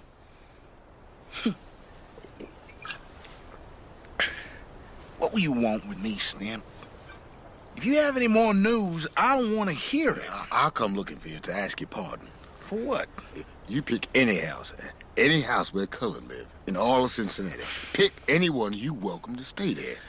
I'm apologizing because they didn't offer or tell you. You ain't got to sleep in no cellar, and I apologize for each and every night you did. Whoa, Stamp. They offered. I just wanted to be off by myself a spell. That's a load off. I thought everybody gone crazy. Ain't you that done the harm. Paul D. tossed the bottle on the ground and stared at the golden chariot on its label. I said I had two things to say there. I only told you one. I have to tell you the other. I don't want to know it. I don't want to know nothing. I was there, Paul D. There in the yard when Sether did it. It ain't what you think. She ain't crazy. She loves those children. She was just trying to out-hurt the herders. I knew her when she was a girl. She scares me, and I knew her when she was a girl. You ain't scared of Sether. I don't believe you. Sether scares me. I scare me. And that girl in her house scares me the most. So, you saw her too, huh? Who is that girl? Where'd she come from? I don't know. She just shot up one day, sitting on a stump. Look like you and me the only ones outside 124 to lay eyes on her. She don't go nowhere. Where do you see her? Sleeping on the kitchen floor. I peeped in. First day I saw her, I didn't want to be nowhere around her. Something funny about her. Talks funny. Acts funny. How long she been over there with Sether? Last August. Days of the carnival. When we got back, there she was. Asleep on the stump. Silk dress. Brand new shoes. Black as oil.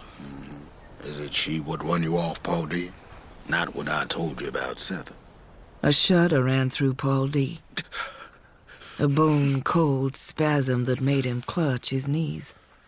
He didn't know if it was bad whiskey, pig fever, irons, fired feet, laughing dead man, rain, apple blossom, neck jewelry, ghost white stairs, choke cherry trees, cameo pins, or the loss of a red, red heart. Tell me something, Stamp. Tell me this one thing. How much is a man supposed to take? Tell me. How much? All he can. All he can. Why? Why? Why? Why?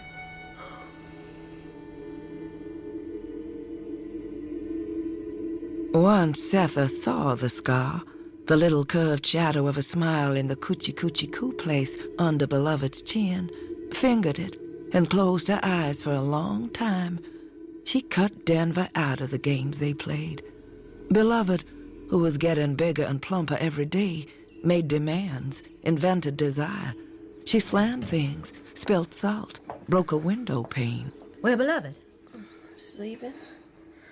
You should get some rest too, man. I don't need no rest. That dress sagging on you, ma'am. All my dresses be sagging on me. It don't matter.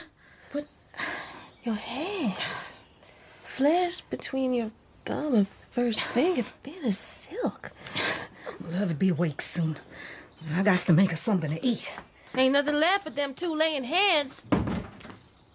You done given her everything else we had to eat. Then, the arguments began. You left me behind. I never did. You not nice to me. Now smile at me. We have same face. Why you not smile? We'd all be together on the other side. I planned it, beloved. I never meant to leave you alone. The ones without skins laid on top of me in the dark. Forgive me. No, you left me. Forgive me. No. Leave Ma'am alone, beloved. Don't, Denver. She don't mean it. Ain't that right, beloved? She did. She did mean it. Little by little, it dawned on Denver that if Setha didn't wake up one morning and pick up a knife, Beloved might. Then one day, Setha spit up something that she had not eaten, and it rocked Denver like a gunshot. Blood? Hush, Denver. Beloved might hear. It's nothing. I can't do this on my own, ma'am. Look after you and beloved, too. No. I can't do it no more.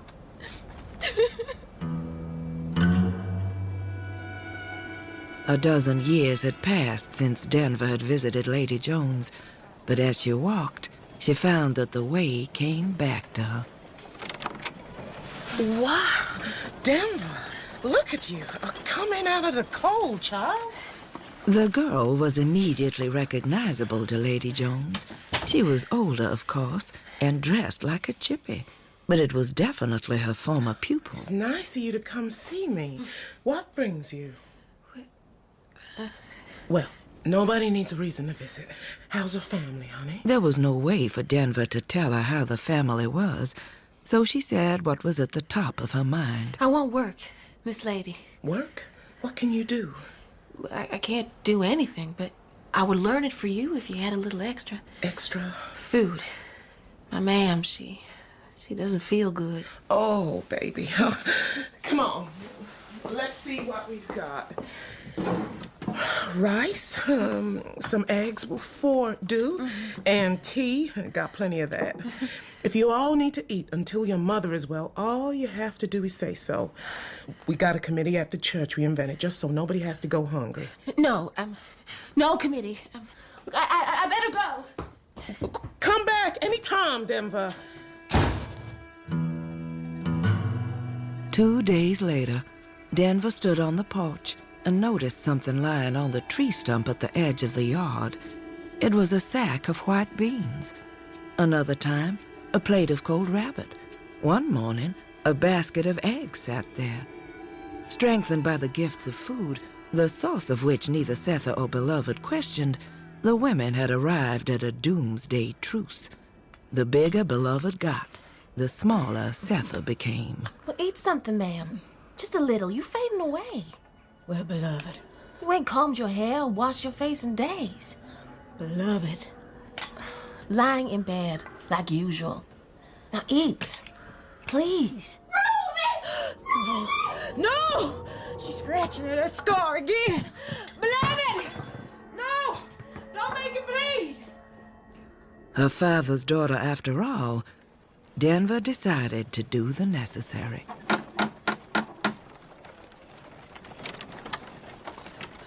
Yes? I come to see Mr. and Mrs. Baldwin. Mr. and Miss Baldwin, they brother and sister. What you want them for? I'm looking for work. I was thinking they might know some. You baby sucks, kid, ain't you? Well, come on in. You letting flies. Denver knew the Baldwins were the white folk most likely to help her family, as they had done it twice before, renting baby Suggs the house at 124 Bluestone Road, and then pleading for the courts not to hang Setha.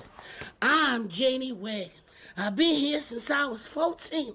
And I remember like yesterday when your grandma, baby Suggs Holy, came here and sat in this very kitchen. That's how she got the house you all live in. Now, what's the trouble with Setha? I heard she took sick. It was a little thing to pay, but it seemed big to Denver. But nobody was going to help her unless she told all of it. Denver explained the girl in her house as a cousin come to visit who got sick, too, and bothered them both.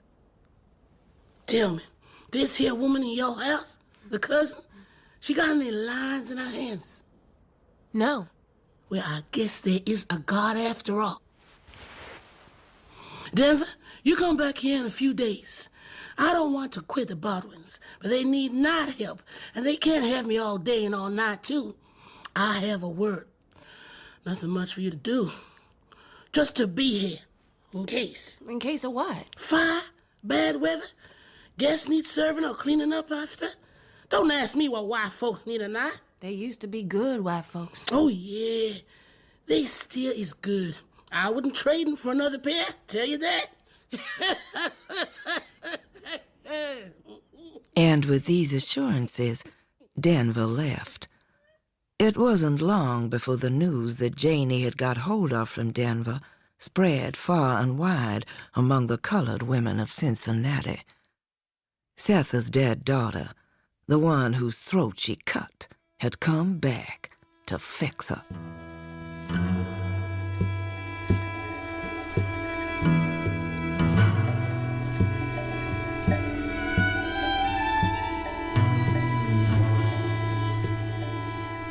It was 3 in the afternoon of a Friday so wet and hot, Cincinnati's stench had traveled to the country. That day, Denver was to spend her first night at work at the Baldwins. Mr. Baldwin, the man whose pleading had saved Setha from the gallows some 18 years before, had had some business on the edge of the city, and so had said he would pick up the new girl before supper. Denver, what y'all dressed for? I'll be back in the morning. Love is suffering something terrible in this heat. Well, make sure you get some rest when I'm gone, ma'am. I'm gonna sit out on the porch and look out for Mr. Baldwin. Water! Water to cool me! Only thing that calms her down, cool water. I'ma go get it for you, beloved. The news spread like wildfire among the colored women of Cincinnati. Setha's dead daughter, the one whose throat she cut, had come back to fix her. It took them days to get the story properly blown up and themselves agitated, and then to calm down and assess the situation. Ladies, glad to see y'all came. Gather around. Come on. We ain't got no time to waste. Now, there been a lot of rumors running around town. Some say Setha been beaten down by the devil till she changed shape. Some say there's a creature in there with her and Denver eating, sleeping, and raising hell. Some say it's the daughter Setha killed come back in the flesh to kill her mama. All we know is someone or something is in the house at 124 with Setha, and we got to rescue her.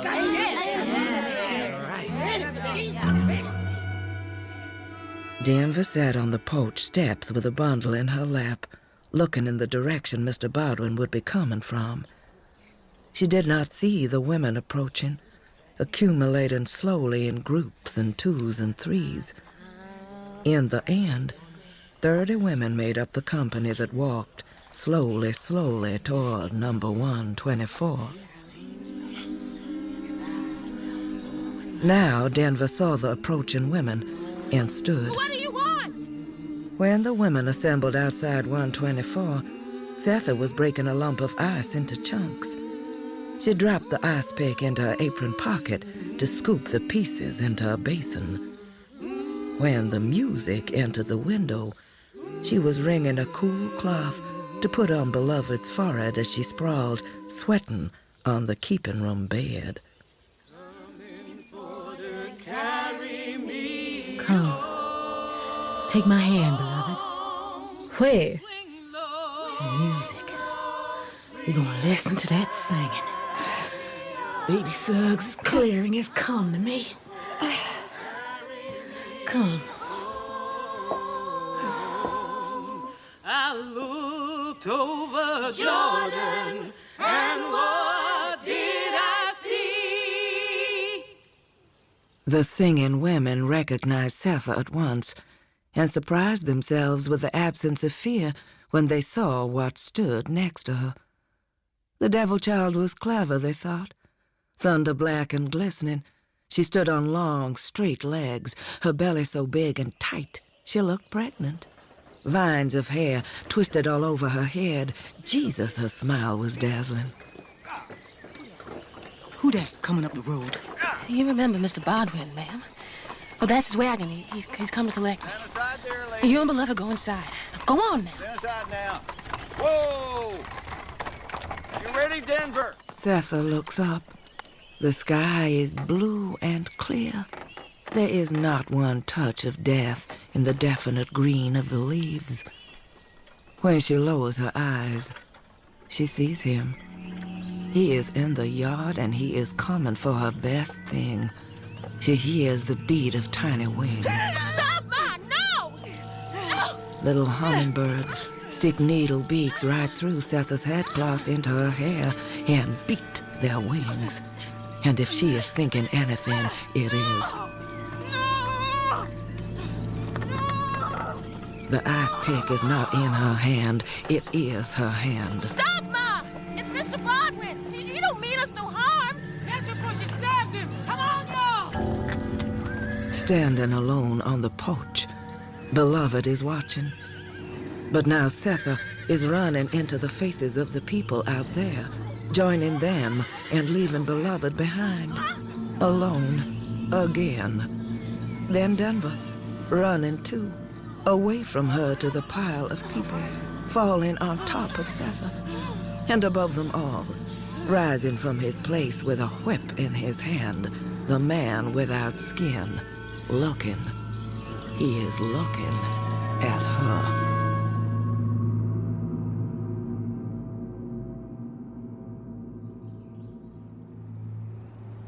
Looks like that girl's well and truly gone, Baldy. Search everywhere, not a sign. Could be hiding up in them trees yonder since she run off. Waiting for another chance, Stamps. I ain't afraid. Nothing in this old cold room. She ain't here. Used to be voices all around this place. Quiet now. Chasing, I reckon, because Mr. Baldwin say he's selling it as soon as he can. Like the name of the man Setha tried to stab? Mm-hmm, yep. You don't plan on taking Setha to the law? Don't seem like it. They say all he won't know is who's that naked black woman standing on the porch. Who they tell him the naked black woman was? They told him they didn't see none. You believe they saw Setha's dead daughter? Well, they saw something. How close Setha get to Mr. Baldwin? Right up on him, they say. Before Denver and them grabbed her, and Ella put her fist in her jaw. He got to know Setha was after her. Maybe. If he did think it, I reckon he decided not to go to the law. He's the main one kept Setha from the gallows in the first place. If she got to him, it would be the worst thing in the world for us. Yeah. Damn. Mr. Baldwin, he's still gonna let Denver spend the night in his house? Oh, no. Hey, lay off Denver, Paul D. That's my heart. She was the first one wrestle her mother down. I'm proud of her. Turning out fine. It was true. Paul D. saw Denver the next morning when he was on his way to work, and she was leaving hers. Thinner, steady in the eyes, she looked more like her father Hallie than ever. She was the first to smile. Morning, Mr. D. Well, it is now. How are you getting along? Don't pay to complain. Your mother all right? No, not a bit all right. You think I should stop by, knock on the door? Would she welcome it? I don't know. I think I've lost my mother. Thank God, beloved. You think she's sure enough your sister? At times, I think she was more.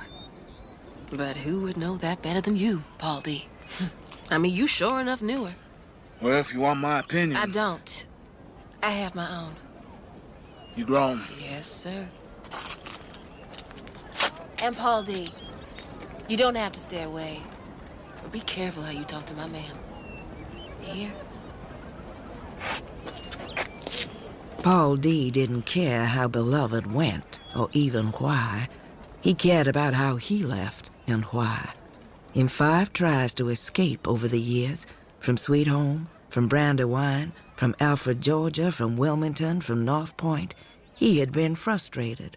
Alone, undisguised, with visible skin, memorable hair, and no white man to protect him, he never stayed uncaught. He had decided that to eat, walk, and sleep anywhere was life as good as it got. And he had done it for 7 years, until he came to where an old woman and a girl he used to know had gone.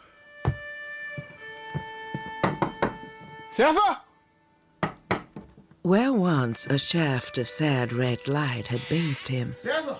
locking him where he stood, You in here? there was nothing. Setha? He climbs the luminous stairs. Setha! He enters Setha's room. Brightly colored clothes lie on the floor. A pair of ice skates nestle in a basket in the corner. Where are you, girl? Denver's room is as neat as the other is messy. No Setha. Setha? Of course, Paul D. thinks. That's where she is, lying under baby Suggs' quilt of merry colors. Her eyes, fixed on the window, are so expressionless he is not sure she will know who he is. Setha? Paul D. Oh, Setha. You looking good. That was confusion. She smiles, lets it fade, and turns her eyes back to the window. You gotta get up from there, girl. I'm tired, Paul D. I have to rest a while. Don't you die on me. Is that what you planning? I don't have no plans. No plans at all. I'ma take care of you. You hear? Starting now. Setha closes her eyes and presses her lips together. She is thinking, no, this little place by a window is what I want. And rest. She looks at him, the peach-stone skin, the crease between his ready waiting eyes, and sees it, the thing in him, the blessedness that has made him the kind of man who can walk in a house and make women cry. Paul D? What, baby? She left me. Oh, girl. Don't cry. She was my best thing. Paul D. thinks about Setha's wrought iron back, the delicious mouth still puffy at the corner from Ella's fist, the mean black eyes, her tenderness about his neck jewelry, never mentioning it or looking at it, so he did not have to feel the shame of being collared like a beast. He wants to put his story next to hers. She was my best thing. Setha, me and you, we got more yesterday than anybody. We need some kind of tomorrow. You your own best thing, Setha. You are. Me? Me. Everybody knew what she was called, but nobody anywhere knew her name. It was not a story to pass on, so they forgot her. Down by the stream, in back of 124, her footprints come and go. Come and go. Beloved.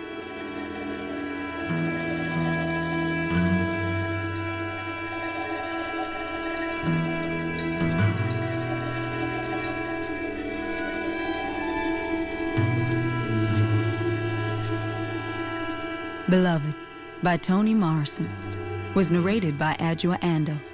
Setha was played by Nadine Marshall.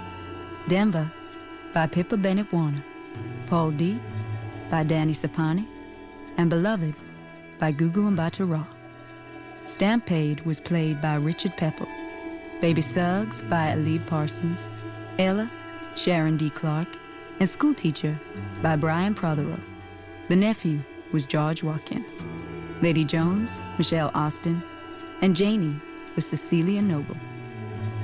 Original music was composed by John Nichols, and the song was arranged and directed in studio by Dominique Legendre. Beloved was adapted by Patricia Kumpa, and the director was Sasha Yevtushenko.